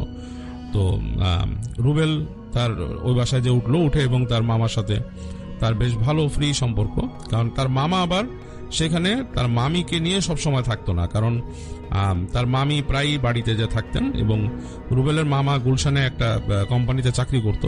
তো তিনিও রুবেলের থেকে যে খুব বেশি বড় তা না, তিনি কেবল ইউনিভার্সিটি পাশ করে চাকরি পাইছেন এবং তখনই তিনি বিয়ে করছে আর কি। তো রুবেলের মামি বেশিরভাগ সময় থাকতো বাড়িতে। রুবেল যখন সেখানে গেছিল তখন শীতকাল এবং তখন মানে বেশ ঠান্ডা এবং চারিপাশে খোলা এবং জানালা দিয়ে তাকালে বাসার ফ্ল্যাটের জানালা দিয়ে খোলা। তো রুবেল তার মামাকে বলতেছে যে মামি রাখো না কেন, বেশিরভাগ মামি তো বেশিরভাগই বাড়ি থাকে। তো বলছে কেমনে থাকবে, এই জায়গায় দেখছে সেরকম কিরকম খালি, এই জায়গায় তোর মামিরে রাখলে তো চরম ভয় পাবে, এমনি ভয় পায়। আর এই বাসাটাই জানি কেমন, তুই আবার এই সন্ধ্যার পরে ঘোরাঘুরি করবি না, আমি যদি অফিসে থেকে না আসি তাহলে তুই মানে ঘোরাঘুরি করিস না এখান থেকে। আর রাস্তায় বেরোলেও এখানে রাস্তা একদম দেখ, এখান থেকে ওই পর্যন্ত হেঁটে যেতে হয় এবং তারপরে তোর হেঁটে উঠতে হবে অনেক দূরে দোকানপাট। তো সুতরাং আমি না আসা পর্যন্ত তুই বেরোবি না, তুই এখানে থাকিস। তো রুবেলের মামা তাকে সাবধান করে। তো যাই হোক, রুবেলের কাছে বেশি লাগে, বাসাটা বেশ ভালোই লাগে, সে ওখানে মনে করে যে অসাধারণ লাগে তার কাছে। তো যাই হোক, তার মামা অফিসে চলে যায় সকালবেলা এবং তার মামা নর্মালি ব্যাক করে হচ্ছে সন্ধ্যার পরে 6টা-7টার দিকে ব্যাক করে, প্রতিদিনই এরকম হচ্ছে। তো মামা যখন না থাকে রুবেলের কাছে বাসাটা মানে বেশ কেমন জানি লাগে, খা কারণ একলা একলা এবং বাসার মধ্যে, এবং সে সন্ধ্যার দিকে বিকালের দিকে সে দাঁড়ায় থাকে এবং তার মামা তাকে না করছে ছাদে উঠতে না, কারণ ছাদের মধ্যে পেরিফিট দেয়ালও বেশি উঁচা না। তো বলছে ছাদে যাবি না। তো রুবেল আবার তার মামার কথাগুলো শুনতো ঠিকই। তো সন্ধ্যার দিকে বিকালের দিকে সে জানলা দিয়ে তাকায় সূর্যাস্ত প্রায় দেখতো, যে সূর্য হেলে পড়ছে একদিকে, অনেক দূর পর্যন্ত দেখা যায় দিগন্ত। ঠিক যখন সন্ধ্যাটা হয়ে যেত রুবেলের কাছে একটু অস্বস্তি লাগা শুরু করে, মানে কেমন জানি লাগে বাসার মধ্যে, মানে মনে হয় যে বাসাটা একলা। এবং সে অনেক সময় দেখা গেছে যে যেহেতু ইয়াং ছেলে, তার হালকা ধূমপানের অভ্যাস আছে, তো সে গেট খুলে চেষ্টা করছে যে সামনে যে মানে একটু ফাঁকা জায়গায় যে সিগারেট খেতে, কিন্তু তার কাছে ওই সামনের যে 2টা ফ্ল্যাট দেখতো যে খালি খাখা, তার কাছে জানি কেমন লাগতো। তো রুবেল এরপরে তার মামা যখন আসতো তখন মোটামুটি ঠিক হয়ে যেত যে দুজন মিলে আসে, মামা ভাইগনা গল্প করতো। তো রুবেল এরকম 2-3 দিন পর একদিন তার মামাকে বলতেছে যে রাত্রেবেলা মামা ভাইগনা যে শুয়ে দিচ্ছে, তো বলতেছে যে এই এলাকায় কি মামা মানে ভূতের আছে নাকি? তো বলছে কেন? কয় যে হাইটা এখানে গেলে একটু কেমন দিন লাগে, গা শিরশির করে। রুবেল এমনি বলতেছে আর কি, তার কাছে মনে হয়েছে যেরকম খোলামেলা জায়গা এবং কেমন একটা ভুতুড়ে পরিবেশ। তো তার মামা বলতেছে যে তোর ভূতের গল্প কি বলবো, এই যে ফ্ল্যাটে আছি, এই ফ্ল্যাটেই তো একটা আত্মহত্যা করছিল একজন। এটা শুনে রুবেলের সারা শরীরে রোম দাঁড়ায় যায়, বলে যে কি বলো তুমি? যে হ্যাঁ, এই ফ্ল্যাটেই আত্মহত্যা করছিল।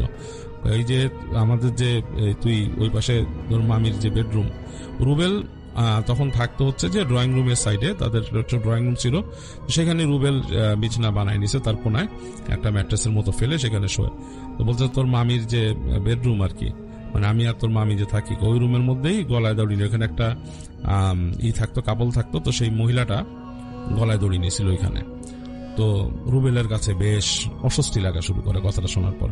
তার মামা বলে ভয় পাইস না, ডরাইস না তুই, কিছু না। আমি তুই কিছু না, তুমি তাহলে এখানে শুইছো কেন? তোর মামি নাই যে এখানে, এখন অস্বস্তি লাগে আমার কাছে। তো এটা শুনে রুবেল চুপ করে যায়, তার মামার সাথে আর এই বিষয়ে কোনো কথা বলে না।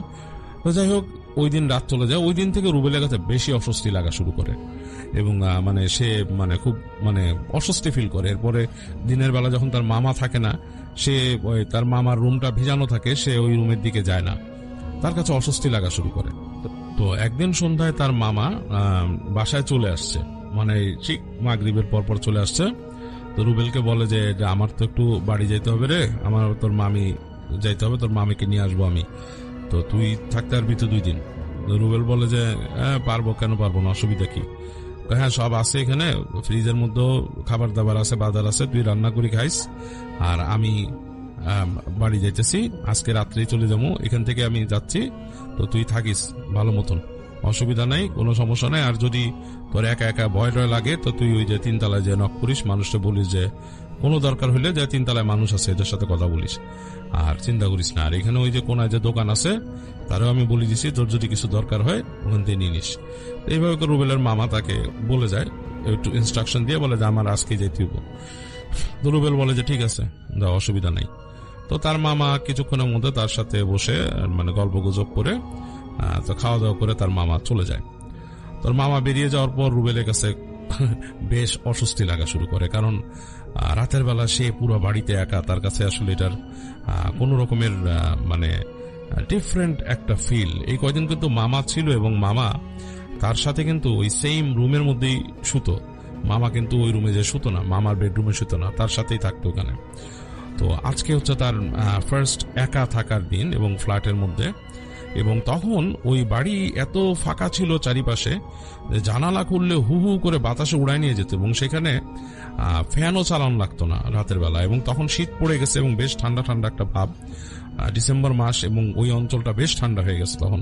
তো রুবেল জানালা বন্ধ করে দিছে, জানালার মধ্যে হু হু হু হু করে বাতাসের শব্দ আসে। তো রাত হয়েছে, বেশ কিছুক্ষণ টিভি দেখার পর রুবেল টিভি অফ করে দেয়। টিভি অফ করে সে শুতে যায়, এবং তখনকার সময় আসলে সেলুলার ডিভাইস এখানে ছিল না সেরকম, তো মানে মোবাইল ডিভাইস সেরকম ছিল না। তো রুবেলের কাছে কোনো মোবাইল ডিভাইস ছিল না তখন। তো সময় কাটানোর জন্য মানুষ বই পড়তো, তো রুবেলের কাছেও বই ছিল, সে বই পড়ারও কিছু চেষ্টা করে, পারে না, তখন সে অগত্যা বাতি নিভিয়ে দিয়ে সে শুয়ে পড়ে।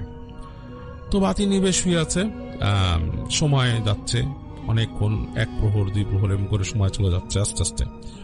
তো অনেকক্ষণ পর রুবেলের কাছে কেন জানি মনে হয় যে এই বাসাটার মধ্যে একটা প্রাণের সঞ্চার হয়েছে, মানে তার কাছে মনে হচ্ছে সে ছাড়াও অন্য কারো উপস্থিতি বাসার মধ্যে আছে।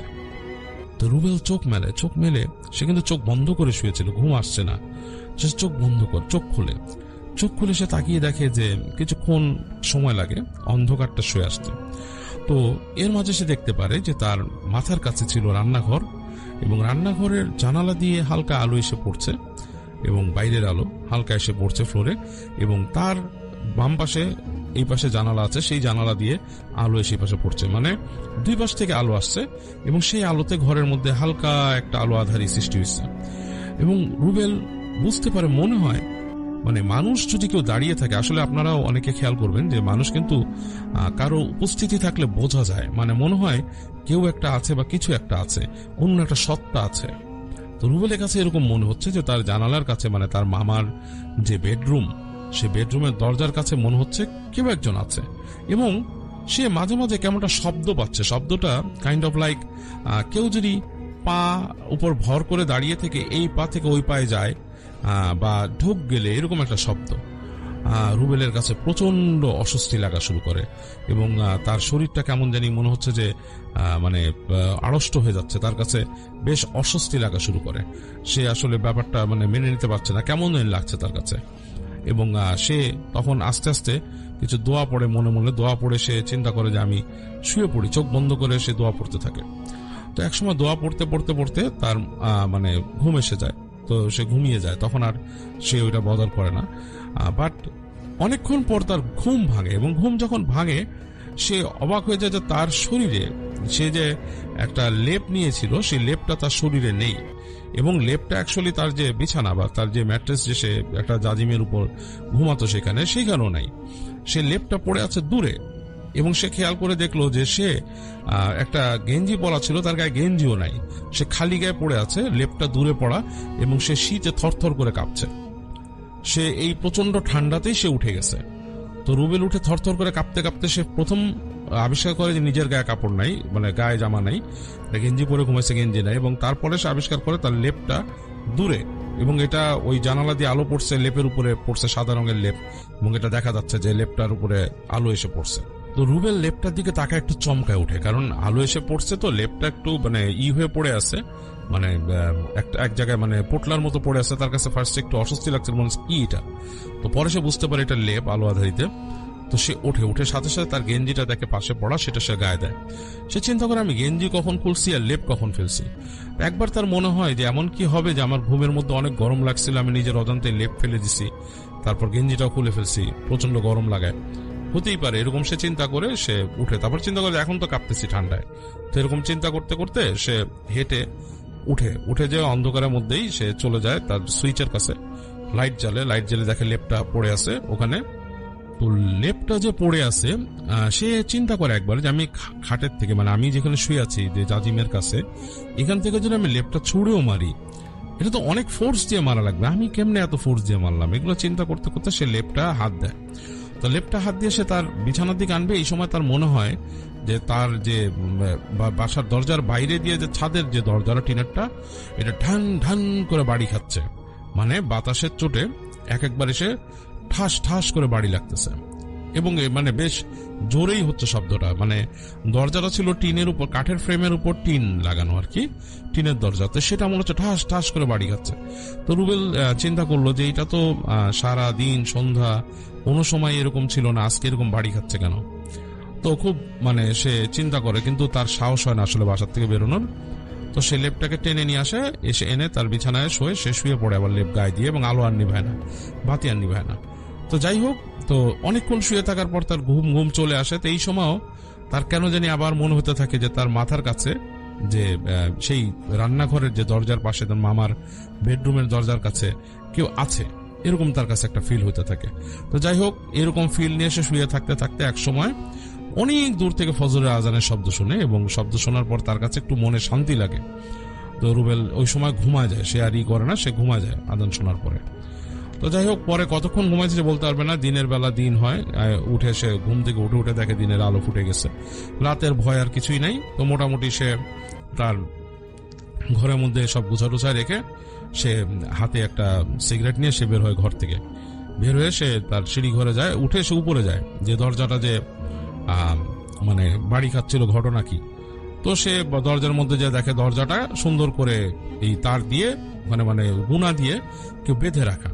তো সে হাত দিয়ে দেখে যে এটা বাড়ি খাওয়ার মতো মানে কোনো লক্ষণ নাই, মানে এটা যে বাড়ি খাবে এটা মানে মোটামুটি বেশ টাইট হয়ে লাগানো। তো সে চিন্তা করে সে ঘটনা কি, বাড়ি খেলো আবার এটা বাধা গুনা দিয়ে বেশ ভালো করেই বাধা। তো সে হাতের ঘড়ি দেখে, তখন বাজে সকাল 9টা। তো সে একবার ভাবে যে হয়তো এর মধ্যে সকালে কেউ আসছিল, এসে ছাদে বাড়ির দারোয়ান আছে মনে হয় লাগাই দিয়ে গেছে।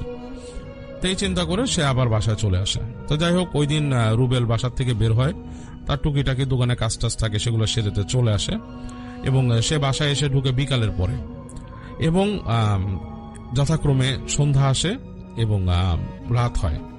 তো রাতের যে প্রথম ভাগ সেই সময়টা তার কাছে বেশ তেমন একটা অস্বস্তি লাগছে না, কারণ এই বাসায় সে ইউজ টু হয়ে গেছে এবং তার কাছে আর এটা নিয়ে মানে নতুন কোনো কিছু নাই, সে টিভি দেখতেছে। এবং এক সময় যখন নাকি রাত 9টার মতো বাজলো, তখন মনে হলো রাতটা অনেক গভীর হয়ে গেছে, কারণ ওই অঞ্চল তো এমনিই ছিল ফাঁকা ফাঁকা, মানে মানুষের শব্দ পাওয়া যেত কম, এবং নিশুতি হয়ে গেছে। এবং সে বলছে যে ওই অঞ্চলটা মানে মনে হতো যে একদম নিশুতি কোনো গ্রামের মতোই লাগতো তখন। আর এত বড় একটা বিল্ডিং এর উপর আছে, ঠান্ডার সময় শুধু এই বাতাসের শোষ শব্দই শোনা যেত। তো সে চিন্তা করে যে আমি তো আমার খেতে হবে, আমি রান্না করে ফেলি। তো যায় ফ্রিজের মধ্যে দেখে, হাতায় দেখে যে মুরগি আছে, সে চিন্তা করে যে আমি মুরগি রান্না করব। তো সে কিচেনে যায়, কিচেনে যে সে টুকিটাকি এটা ওইটা নাড়তেছে, মানে তার মতো যা যা দরকার কিচেনে সেগুলো সে গোছায় রান্না করার জন্য। তো রান্না করার জন্য গোছায় সে ওই কিচেন থেকে বের হয়েছে, বের হয়ে এসে সে ফ্রিজ থেকে আরো কিছু জিনিসপত্র কাঁচামরিচ ইত্যাদি নিয়ে আবার সে ব্যাক করতেছে। তো এইবার সে যখন রান্না করে, ফ্রিজটা ছিল এই পাশে ড্রয়িং রুমের পাশে, ব্যাক করে যখন রান্নাঘরে যাচ্ছে দেখে রান্নাঘরের বাতি নেভানো। তো তার কাছে এটা মানে খুবই অড লাগলো যে আমি তো রান্নাঘরে লাইট জ্বালানো এবং সবকিছু, এবং চুলার মধ্যে সে একটা ভাজি বসাইছিল, সেটার সে স্টিম উঠতেছে, ভাজির ধোঁয়া উঠতেছে, চুলা জ্বলতেছে, কিন্তু বাতি নিভাইলো কে রান্নাঘরে। তার কাছে খুবই অস্বস্তি লাগে। তো সে রান্নাঘর থেকে বের হয়ে এসে দেখে সুইচ বন্ধ, মানে সুইচটা কিন্তু জ্বালানো ছিল, সুইচটা অফ করা। তো সে সুইচটা অন করছে, সুইচটা অন করে দেখে যে আবার বাতি জ্বলে উঠলো। সে আবার গেল চুলার কাছে, নাড়াচাড়া দিল, নাড়াচাড়া দিয়ে সে এইদিকে ঘুরে সিঙ্ক থেকে পানি নিতেছে, যে সে পানি দিবে আর কি, এখানে তার রান্নার মধ্যে পানি দিবে। এই সময় সে দেখে আবার টুক করে লাইটটা বন্ধ হয়ে গেল। এইবার যে লাইট বন্ধ হয়েছে, এবার কিন্তু রুবেল কেঁপে উঠছে, কারণ সে প্রচন্ড ভয় পাইছে, এবং লাইটটা বন্ধ হয়েছে যে মনে হচ্ছে টক করে শব্দ হয়েছে পাশে। এবং পর মুহূর্তে রুবেল ফিরে যখন দেখছে যে লাইট তো বের হয়ে অফ করতে হয়, ওইদিকে যখন তাকাইছে সে একটা হাতের মতো দেখছে, যে একটা হাত, মানুষের হাত যেভাবে যায় সেরকম একটা হাত সরে গেল সেখান থেকে। এবং এইটা দেখে রুবেলের সারা শরীরে প্রচন্ড গুজবাম্প হয়ে যায় এবং প্রচন্ড রকমের ভয় পায় রুবেল। সে চিন্তা করে আসলে মানে সে কি করবে, একবারে কাইন্ড অফ হিতহিত জ্ঞান শূন্যর মতো একটা অবস্থা। তো সে দাঁড়িয়ে থরথর করে কাঁপছে এবং মনে মনে দোয়া পড়া শুরু করে, এবং সে বুঝতে পারে ব্যাপারটা মানে আসলে স্বাভাবিক না, এটা অধিভৌতিক কোনো ব্যাপার। এবং সে দোয়া পড়তেছে এবং চুপচাপ করে দাঁড়িয়ে থাকে কিছুক্ষণ। পরে ভাবে যে আমি এখানে দাঁড়িয়ে থাকলে তো কিছু হবে না, এবং তার তরকারি লেগে যাচ্ছে, সে যে তরকারি বসাচ্ছে লেগে যাচ্ছে, সে তাড়াতাড়ি যে সাহস করে যে বাতিটা জ্বালায় দেয়। বাতিটা জ্বালায় সে তাড়াতাড়ি কোনো মতে তার তরকারি নাড়াচাড়া দিয়ে, সে কি করছে আর কিছু খেয়াল নাই, সে তাড়াতাড়ি নামায় ফেলে এবং সে চুপচাপ বসে থাকে। সে চিন্তা করে যে সে কি খাবে কি খাবে না, নাকি চলে যাবে এখান থেকে, নিচে চলে যাবে, এরকম কোন একটা ব্যাপার। তো সে নিচে যে এই বা কার কাছে যাবে এগুলো চিন্তা করতে থাকে। তো রুবেলের মাথা একদম মানে এলোমেলো হয়ে গেছে। আর সেই সময় তো আসলে মোবাইল ফোন ছিল না যে সে ফোন করবে কাউকে, বা মোবাইল ফোন যদি এসেও থাকে সে সময় মানে এত অ্যাভেলেবেল এরকম না, সে যে ফোন করবে কাউকে এরকম অবস্থাও নাই। তো রুবেল প্রচন্ড রকমের হতাশা এবং ভয় নিয়ে তার খাটের এক কোনায় বসে থাকে, মানে তার যে বেডিংটা সেটার কোনায় বসে থাকে, এবং সে চিন্তা করে যে আসলে কি করব। এবং সে মনে মনে একটু দোয়া পড়ে এবং বেশ যতটুকু তার জানা ছিল আর কি সে এগুলো পড়তে থাকে দোয়া। এবং সে চিন্তা করে আসলে গ্রামে এরকম অনেক কাহিনী শুনেছে ভূতের, এবং সব জায়গায় সে শুনেছে এরকম দোয়া পড়তে হয়। যাই হোক, সে দোয়া পড়ে সে চিন্তা করে আমি তাড়াতাড়ি খাওয়া দাওয়া করি। তো সে কোনো মতে তার সেই খাবার দাবার যা রান্না করছিল সেটা নিয়ে সে খাওয়া দাওয়া করে সেই থালা বাটিগুলো সেকে ধুয়ে ফেলে, সে জায়গার উপরে সিঙ্কে ধুয়ে ফেলে, কারণ তার এটুক জানে যে নোংরা জায়গা রাখতে হয় না, আসলে এটা তার মাথায় ধারণা আছে। তো সে তাতে ধুয়ে ফেলে সে আস্তে করে চলে আসে শোয়ার জন্য। তো লাইট জ্বালায় রেখেই সে বিছানায় শুয়ে পড়ে এবং সে একদম দেয়ালের সাথে সেটে শোয়, এবং দেয়ালের সাথে সেটে শুয়ে সে দোয়া পড়তে থাকে, মনে মনে দোয়া পড়তে থাকে এবং সে শুয়ে থাকে। তো এরকম একটা সময় শুয়ে থাকতে থাকতে দোয়া পড়তে পড়তে তার আসলে কখন যে ঘুম চলে আসছে তার আর খেয়াল নাই, সে ঘুমাই পড়ে এক সময়।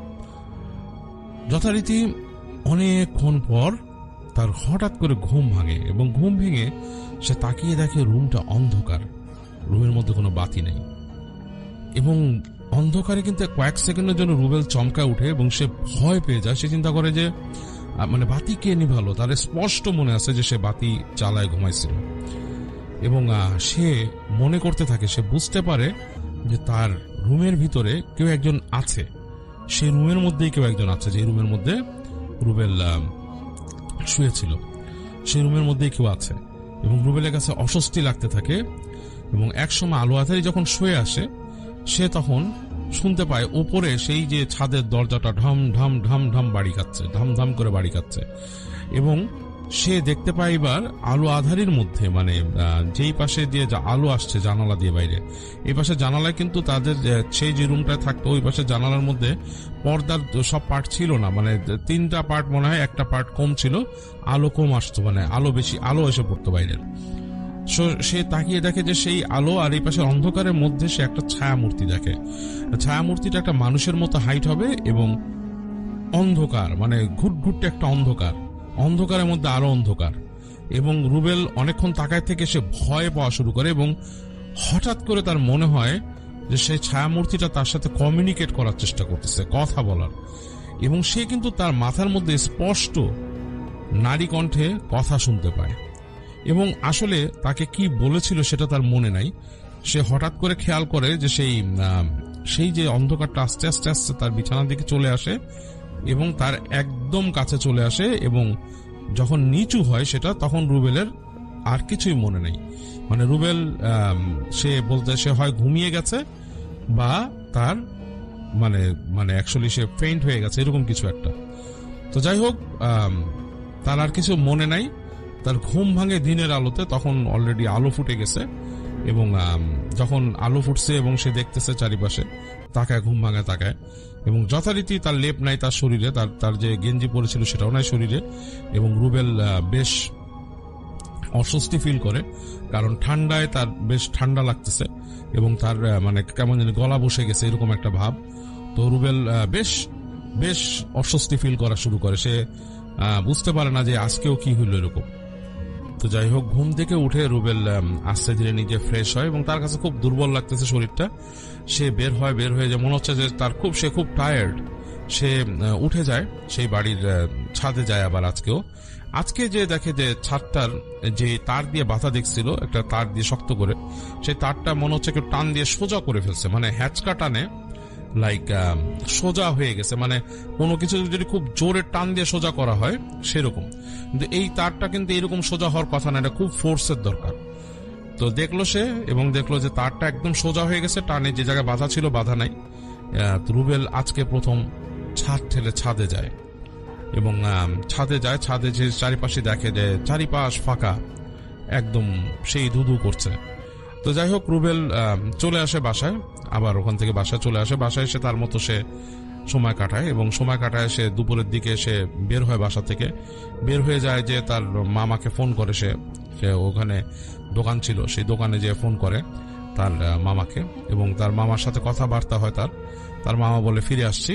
তো যাই হোক, ওই দিন ইন দ্যাট ভেরি নাইট রুবেলের তেমন আর কোনো সমস্যা হয়নি, সে আর কিছু ফিল করে নেই, বাট সে ফিল করতো যে এতটুকুই যে তার সাথে কেউ একজন চলাফেরা করছে সেখানে, এরকম একটা ব্যাপার। তো যাই হোক, এর মধ্যে তার রুবেলের মামা চলে আসে এবং পরবর্তীতে রুবেলের কাগজ কর্মপত্র যেগুলো আছে সেগুলো নিয়ে প্রসেসড হয়, রুবেল এর মধ্যে নোয়াখালী যায়, আবার আসে এবং একসময় সে আমেরিকা চলে যায়। তো আমেরিকা সে যখন যায় তখন রুবেলের ব্যাপারটা হচ্ছে যে সে যখন আমেরিকায় যায় তার একটা ফিল আছে, সেটা সে বলেছিল যে সে সবার কাছ থেকে বিদায় নিছে সবকিছু এবং তার মা যখন তাকে দোয়া পড়ে ফু দিচ্ছে সে যাওয়ার আগে, সে দোয়াটা নেওয়ার সময় সে দূরে চলে যায় মার থেকে। তার কাছে মনে হলো যে তাকেই কেউ টেনে সরায় নিয়ে গেল, এরকম তার একটা ফিল হয় এবং সে উঠে যায়, তার আর কোনো মানে বা পরিবার থেকে বিদায় নিয়ে এসে চলে যায় এবং সে মনে হয়েছিল যে পুরা সময়টা সে ঘোরের মধ্যে ছিল। সে যেভাবে গেছে, এখান থেকে কিভাবে ওইখানে গেল, সে দুবাই থেকে কিভাবে গেল, এগুলো সবকিছু তার কাছে মনে হচ্ছে সে ঘোরের মধ্যে ছিল। তো যাই হোক, সে আমেরিকায় পৌঁছায় এবং তার দুঃসম্পর্কের এক আত্মীয় বাসায় যে সে ওঠে, এবং কারণ তাদের ওই যে কিছু স্পন্সরের প্রয়োজন ছিল, সেগুলোর জন্য সেই দুঃসম্পর্কের আত্মীয় করছিল। তো সেখানে উঠে, সেখানে ওঠার পর যে বাসাটাতে সে ওঠে, সেই বাসাটা ছিল আসলে একটা ছোট্ট বাসা, এবং সেই বাসাটার মধ্যে একটা স্টুডিও রুমে 3 জন তার যে সে আত্মীয় থাকতো, এবং সাথে আরো একজন, আর রুবেল যে ওখানে তৃতীয় মানুষ এলো। তো সে যে ওই বাসাটায় উঠে, এবং বাসাটায় ওঠার পরে মানে রুবেলের কাছে একটা ডিফারেন্ট এনভায়রনমেন্ট মনে হয়, কারণ সে তো এগুলোর সাথে ইউজ টু না। তো যেই দিন ওই বাসায় সে উঠে, তাকে যে শোয়ার জায়গাটা দেওয়া হয় সেটা হচ্ছে ওই বাসার মধ্যে 2টা বিছানা ছিল, 2 পাশে, মানে এক দেয়ালের সাথে একটা বিছানা, আরেক দেয়াল আর একটা বিছানা। কারণ এরা হচ্ছে মানে তারা হচ্ছে ব্যাচেলার্স, তাদের ফ্যামিলি নাই, তারা এইভাবেই থাকে স্টুডিও রুমে। রুবেলকে দেওয়া হলো কর্নারের দিকে একটা বেডিং। তো রুবেল ওখানে শুয়ে আছে সেই বিছানার মধ্যে, রাত হয়ে গেছে, ঘুমাচ্ছে আর কি, বিদেশ। হঠাৎ করে রুবেল কানের কাছে ফিস ফিস করে শব্দ শুনে, একটা মনে হচ্ছে কেউ ফিস ফিস করে কথা বলতেছে। তো রুবেল চোখ মেলে সে কিছু দেখতে পায় না, কিন্তু তার কাছে মনে হয় কেউ একজন তার পাশে আছে। তাকে কানে কানে বলে যে এই রুম থেকে চলে যাও, এই বাসা থেকে চলে যাও, এখানে তোমার সাথে আমি দেখা করতে পারি না। তো রুবেলের কাছে খুব অস্বস্তি লাগে, খুবই অস্বস্তি লাগে, এবং সে চিন্তা করে কে কথা বলতেছে। তো রুবেল তখন তার সাথে কমিউনিকেট করার চেষ্টা করে, এবং সে বলছে এই কমিউনিকেশনটা kind of like mind communication হয়েছিল। ইটস লাইক মানে বডি ল্যাঙ্গুয়েজের কোনো ব্যাপার নাই, মানে তার কাছে মনে হচ্ছে তার সাথে কথা বলতেছে, সেও রিপ্লাই দিচ্ছে, এরকম। তো রুবেলকে সে বলতেছে, মানে সে যে যার সাথে কথা বলতে, সে বলতেছে আমি তোমার সাথে আসি, তোমার সাথে থাকতে চাই সব সময়, আর তুমি এখানে থেকো না, এখানে থাকলে আমি খুব একটা আসতে পারতেছি না, বা আমার ভালো লাগতেছে না, আরো মানুষ আছে এখানে, এবং এখানে আমার আসার পরিবেশটা এখানে না। তো এরকম ভাবে কথা বলতেছে। তো রুবেল কিছুটা মনে হয় তার কাছে, কারণ সে স্বপ্নে এর মাঝে তার যে ঢাকায় যখন ইনসিডেন্ট হয়েছিল, তারপর ঢাকার মধ্যে থেকে যাওয়ার পরে সে স্বপ্নে একটা নারীকে দেখতো, এবং মনে হতো যে তার সাথে কথা বলতো, এবং তার সাথে খুব ফ্রেন্ডলি আচরণ করতো সেই নারী, তো বন্ধুর মতো। এবং তার কাছে কেন জানি মনে হচ্ছে সেই নারী তার সাথে যোগাযোগ করতেছে। তো রুবেল খুব অস্বস্তি ফিল করা শুরু করে।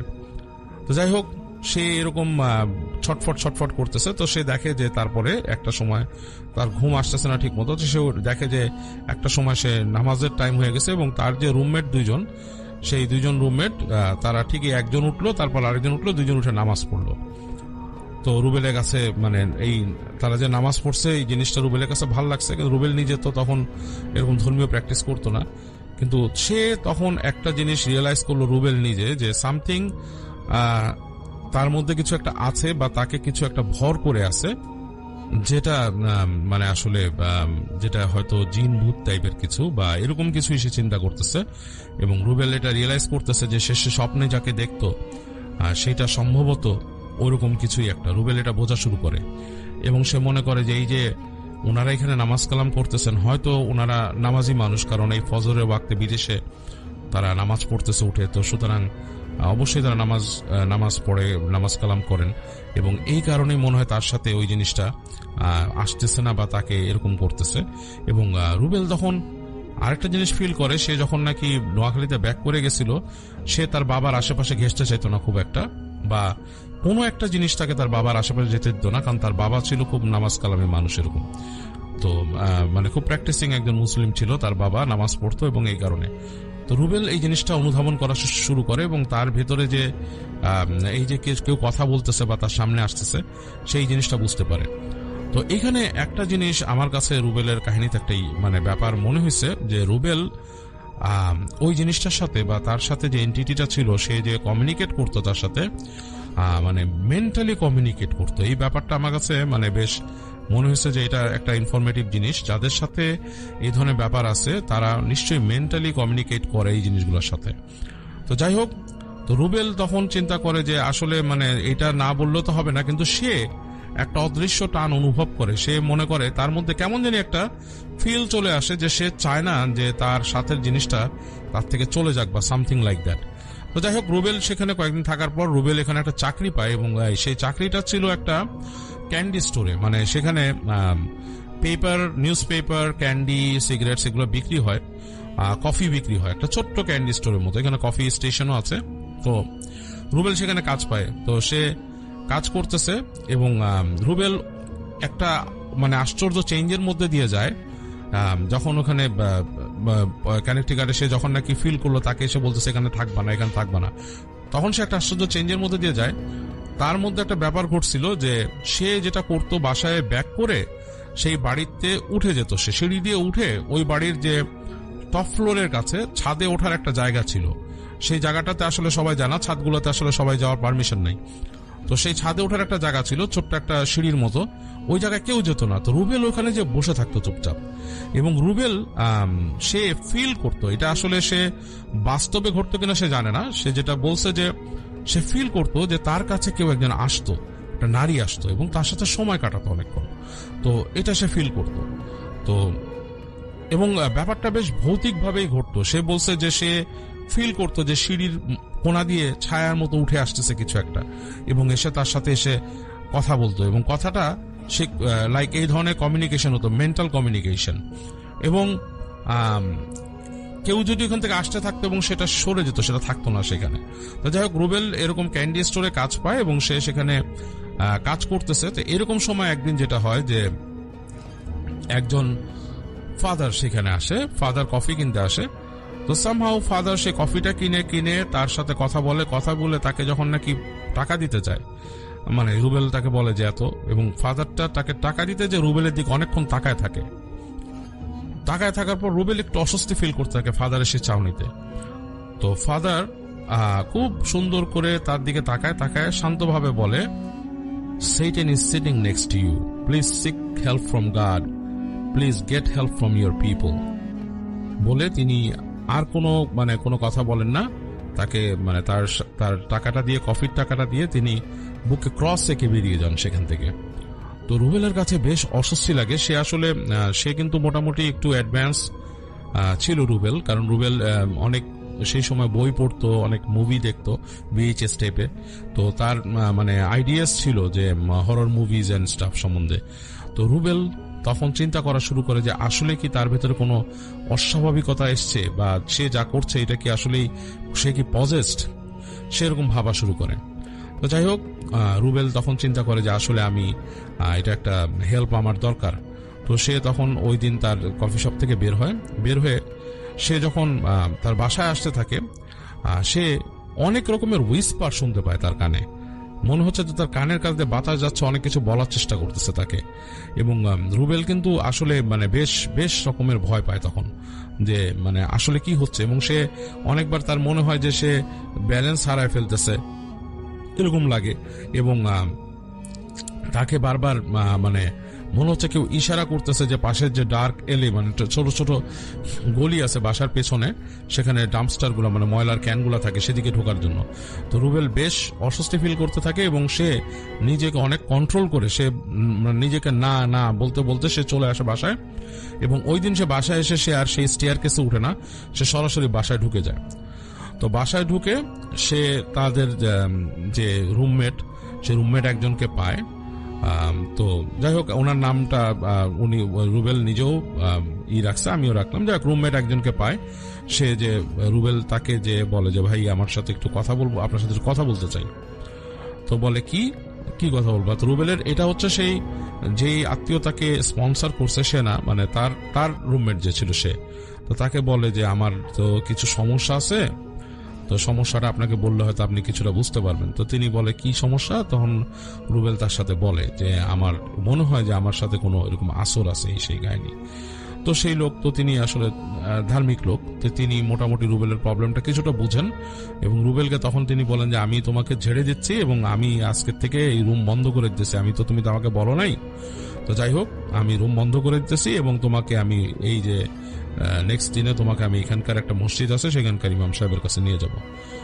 তো ওই ব্যক্তি সেই দিনই রুবেলকে ঝাড়ে এবং তিনি ঝেড়ে সেই রুমটাকে তিনি বন্ধ করেন। রাতের বেলা দোয়া পড়ে তিনি রুম বন্ধ করে দেন। তিনি যেটা করেন, তিনি আয়াতুল কুরসি পড়েন। আয়াতুল কুরসি পড়ে তিনি 3টা তালি দেন এবং তিনি রুম বন্ধ করে দেন। রুবেলকে তিনি বলেন যে আয়াতুল কুরসি পড়ে যতদূর তালি মারলে যতদূর শব্দ যায় ততদূর পর্যন্ত কোনো খারাপ জিন শয়তান ঢুকতে পারে না এবং ওখানে আসতে পারে না। তো রুবেলকেও তিনি বলেন যে আয়াতুল কুরসি তুমি জানো? রুবেল বলেন না, বলে এটা তুমি মুখস্থ করো। তো যাই হোক, তিনি ওই দিন রাতে এটা করেন। তো আশ্চর্য ব্যাপার যেটা হয়, ওই দিন রাতে তারা 3জনই শুয়ে আছে রাতের বেলা, বেশ রাত হয়েছে, তারা ঘুমাইছে এবং বেশ খানিকক্ষণ পর রাত যখন নাকি বেশ গভীর হয়ে গেছে, তাদের যে ফ্ল্যাটের দরজা, তাদের যে স্টুডিও অ্যাপার্টমেন্টের দরজা, সেটাকে ধুমধুম করে নক করতেছে। মানে একটু অস্বাভাবিক ভাবে, যেভাবে নর্মাল নক হয় সেরকম না, মানে ধুপধুপ ধুপধুপ করে নক করতেছে। তো এই তখন বাসার মধ্যে আবার রুবেলের যে আত্মীয় যাকে ছিল তিনিও ছিলেন। তো তিনি বলে হুজ দ্যাট? তখন ওই পাশের রুমমেট তাকে বলে চুপ, এবং রুবেলকেও ইশারা দেয়। তখন উনি বুঝতে পারে, রুবেলের আত্মীয় বুঝতে পারে তার সাথে জন্য ইশারা যে দেয়ার ইজ সামথিং রং, মানে কোনো একটা কারণেই সেই ইশারাটা দিছে। তো তিনিও চুপ করে থাকেন।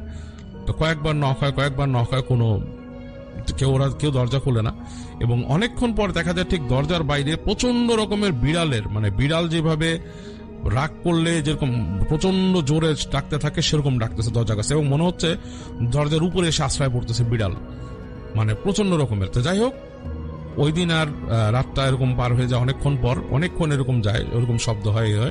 তো পরদিন সকালবেলায় সেই যে রুমমেট ছিল তিনি রুবেলের সে আত্মীয়কেও খুলে বলেন ব্যাপারটা, যে এরকম ব্যাপার। তো ওনারা 2জন মিলে রুবেলকে নিয়ে যান সেখানকার যে মসজিদ আছে, সেখানকার মসজিদের যে ইমাম সাহেব ছিলেন তার কাছে। তো মসজিদের ইমাম সাহেব তখন রুবেলকে নিয়ে বসেন এবং দেখে রুবেলের দিকে তাকাই বলে যে তোমার মধ্যে তো বাবা আসর আছে। তো যাই হোক, তারা মসজিদের ইমাম সাহেব তখন একটা রুকিয়ার আয়োজন করেন। রুবেলরা সারাদিন মসজিদেই ছিল সেখানে এবং তিনি সেদিনকার আসরের নামাজ ওইখানে পড়েন এবং রুবেলকেও বলে নামাজ পড়তে। তারা 3জনই নামাজ পড়েন। নামাজ পড়ার পরে তিনি একটা রুকাইয়া করেন এবং সেই রুকাইয়া হচ্ছে যে রুবেলের উপরে সেই যে আসরটাকে হাজির করে। তো রুবেল বলছে যে সেই সময় তো আমি কিছু দেখতে পাই নাই, তবে আমার যে ইরা ছিল, আত্মীয় বা রুমমেটরা ছিল, তারা দেখছে এবং ভয়ঙ্কর রকমের নাকি আমার চেঞ্জ এসে পড়ছিল, আমার চেহারা হিংস্র একটা ভাব। এবং তখন ইমাম সাহেব তাকে জিজ্ঞেস করছে যে তুমি এই ছেলের কাছে কবে থেকে আসছো, কোত্থেকে আসছো? তো বলছে এই ছেলের থেকে আমি ধরছি অন্য দেশে, আমি একদম তাকে তার নিজের দেশ থেকে ধরছি এবং বাংলাদেশ থেকে ধরছি এবং তার সাথে ভর করে আমি এই দেশে চলে আসছি, তার শরীরে ভর করে, কারণ আমি আসতে পারতাম না, আমার সেই ক্ষমতা ছিল না। আমি তাকে ধরে তার উপরে ভর করে আমি এই দেশে আসছি এবং তাকে আমি ছেড়ে যাব না। ইমাম সাহেব তাকে তো প্রচন্ড রকমের করে, বলে তোকে চলে যেতে হবে, তুমি থাকতে পারবা না এখানে। ইমাম সাহেব কিন্তু বাংলাদেশি না, ইমাম সাহেব ছিলেন বিদেশি, একজন অন্য দেশের একজন ফরেনার ইমাম সাহেব ছিলেন তিনি। তো তিনি তাকে বলেন যে তুমি তো তোমাকে চলে যেতে হবে, কারণ তুমি থাকতে পারবা না, একজন মানুষকে এইভাবে আসর করে থাকা যায় না। এবং তিনি বিভিন্ন রকমের তার দোয়া পড়েন এবং তিনি বিভিন্ন দোয়া পড়েন, বিভিন্ন লজিক আছে এবং বিভিন্ন ভার্স আছে, কুরআনিক ভার্স, এগুলো পড়ে তিনি বলেন। এবং সে সাথে সেই যে এন্টিটির সাথে ওনার তর্ক হয়। তো এন্টিটি তখন বলে যে এক পর্যায়ে যে আমি তো আসলে এখান থেকে গেলে আমি ফিরে যেতে পারবো না। ওরা বিভিন্ন রকমের তাদের মতো লজিক দেয়, হাস্যকর লজিক। তো বলে তুমি যেহেতু যেতে পারবো না, তুমি আসছো কেন? তখন বলে যে আপনি যদি আমাকে ই করে দেন, আমি অন্য কাউকে আসর করে আরেক দেশে চলে যাব বা আমি তার উপর দিয়ে চলে যাব। বলে সেটাও তুমি করবা না। ইমাম সাহেব তাকে প্রচন্ড রকমের ই করেন, মানে এক পর্যায়ে সে আর কথা শুনে না। ইমাম সাহেব তখন বলে যে আমি ওকে বন্দি করবো। এখন ওকে বন্দি না করলে আসলে ও মানুষকে ক্ষতি করবে এবং অন্য কাউকেও এরকম মানে বিভিন্নভাবে টর্চার করবে বা অন্য কারো উপরে সে এরকম আসর করবে এবং আসর করে সে অন্য মানুষের জীবনেও ক্ষতি করবে।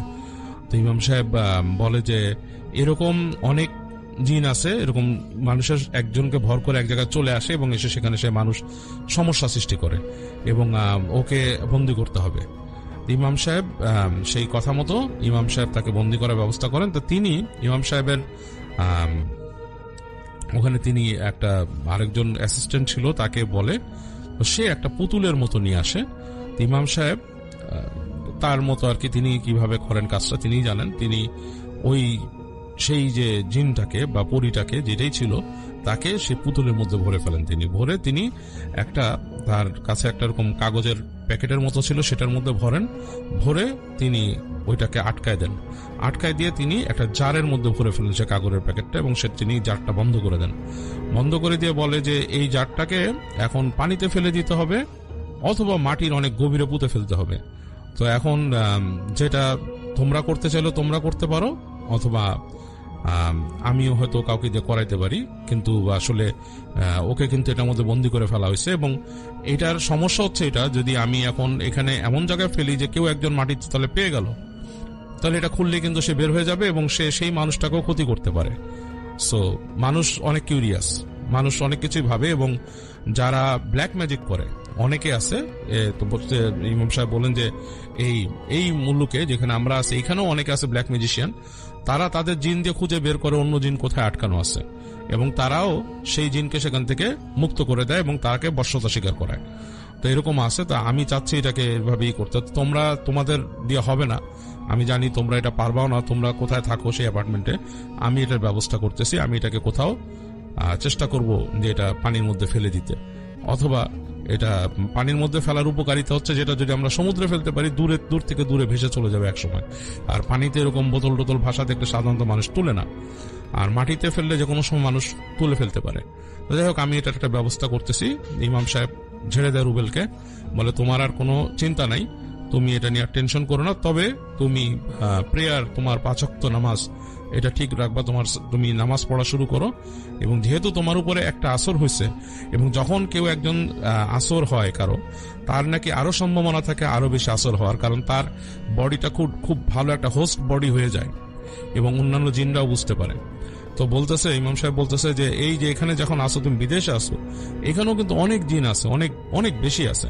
তো তারা সহজে আসে না, কিন্তু একজনকে যদি জানে সে হোস্ট বডি ছিল, তাহলে তাকে সহজেই এসে এরকম আসর করে। তো আমার উপদেশ, তুমি খুব দ্রুত বিয়ে করে ফেলো, তুমি যখন বিয়ে করবা তোমার উপরে এই চান্সেস কমে যাবে।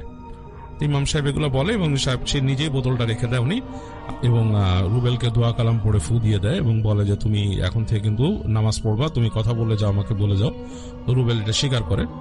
তো রুবেলের কাছে অনেক অনেক ভালো লাগছিল ইমাম সাহেবকে, কারণ উনি রুবেল এরকম তার কাছে মনে হয়েছে যে এরকম সুন্দর করে তার সাথে এর আগে কেউ ওইভাবে কথা বলেনি, এত সুন্দর করে বলছেন। এবং রুবেলের অনেকক্ষণ হুঁশ ছিল না যতক্ষণ এই রুকাইয়াটা হয়েছিল, তার হুঁশ ফিরছে তখন সে দেখতেছে যে সে শুয়ে আছে সামনে, ইমাম সাহেব কথা বলতেছে তার সে আত্মীয়র সাথে এবং রুমমেটের সাথে। এবং তখন সে দেখে জারটা দেখে, এবং জারের মধ্যে দেখে সে একটা এরকম ব্রাউন পেপার ব্যাগের মতো ভরা। তো সে শুনছে তার রুমমেটদের কাছ থেকে যেটার মধ্যেই সেই জিনকে আটকানো হয়েছে। তো যাই হোক, ইমাম সাহেব সেটা টেক কেয়ার করেন, এবং খুবই মজার ব্যাপার বা খুবই ইন্টারেস্টিং ব্যাপার, ইমাম সাহেব তাদের কাছ থেকে এগুলোর জন্য কোনো রকমের পারিশ্রমিক নেন নাই। তিনি বলছেন যে এটা আমি আমার দায়িত্ব হিসাবে আমি করে দিচ্ছি।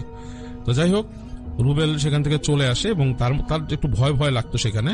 তো তার যে রুমমেট 2 জন ছিলেন, তারা রুবেলকে অন্য জায়গায় পরবর্তীতে রুমমেট হিসাবে সেট করে দেন। বলে তোমার যেহেতু অস্বস্তি লাগতো এখানে থেকেও, তুমি করছে, এই বিল্ডিংটাই তোমার জন্য আর ঠিক না, তাকে অন্য জায়গায় রুমমেট ঠিক করে দেয়। এবং রুবেল অনেকদিন সেখানে থাকার পর পরবর্তীতে সে দেশে আসে বিয়ে শাদী করে সে চলে যায়, এবং তার এই সমস্যাটা আর নাই।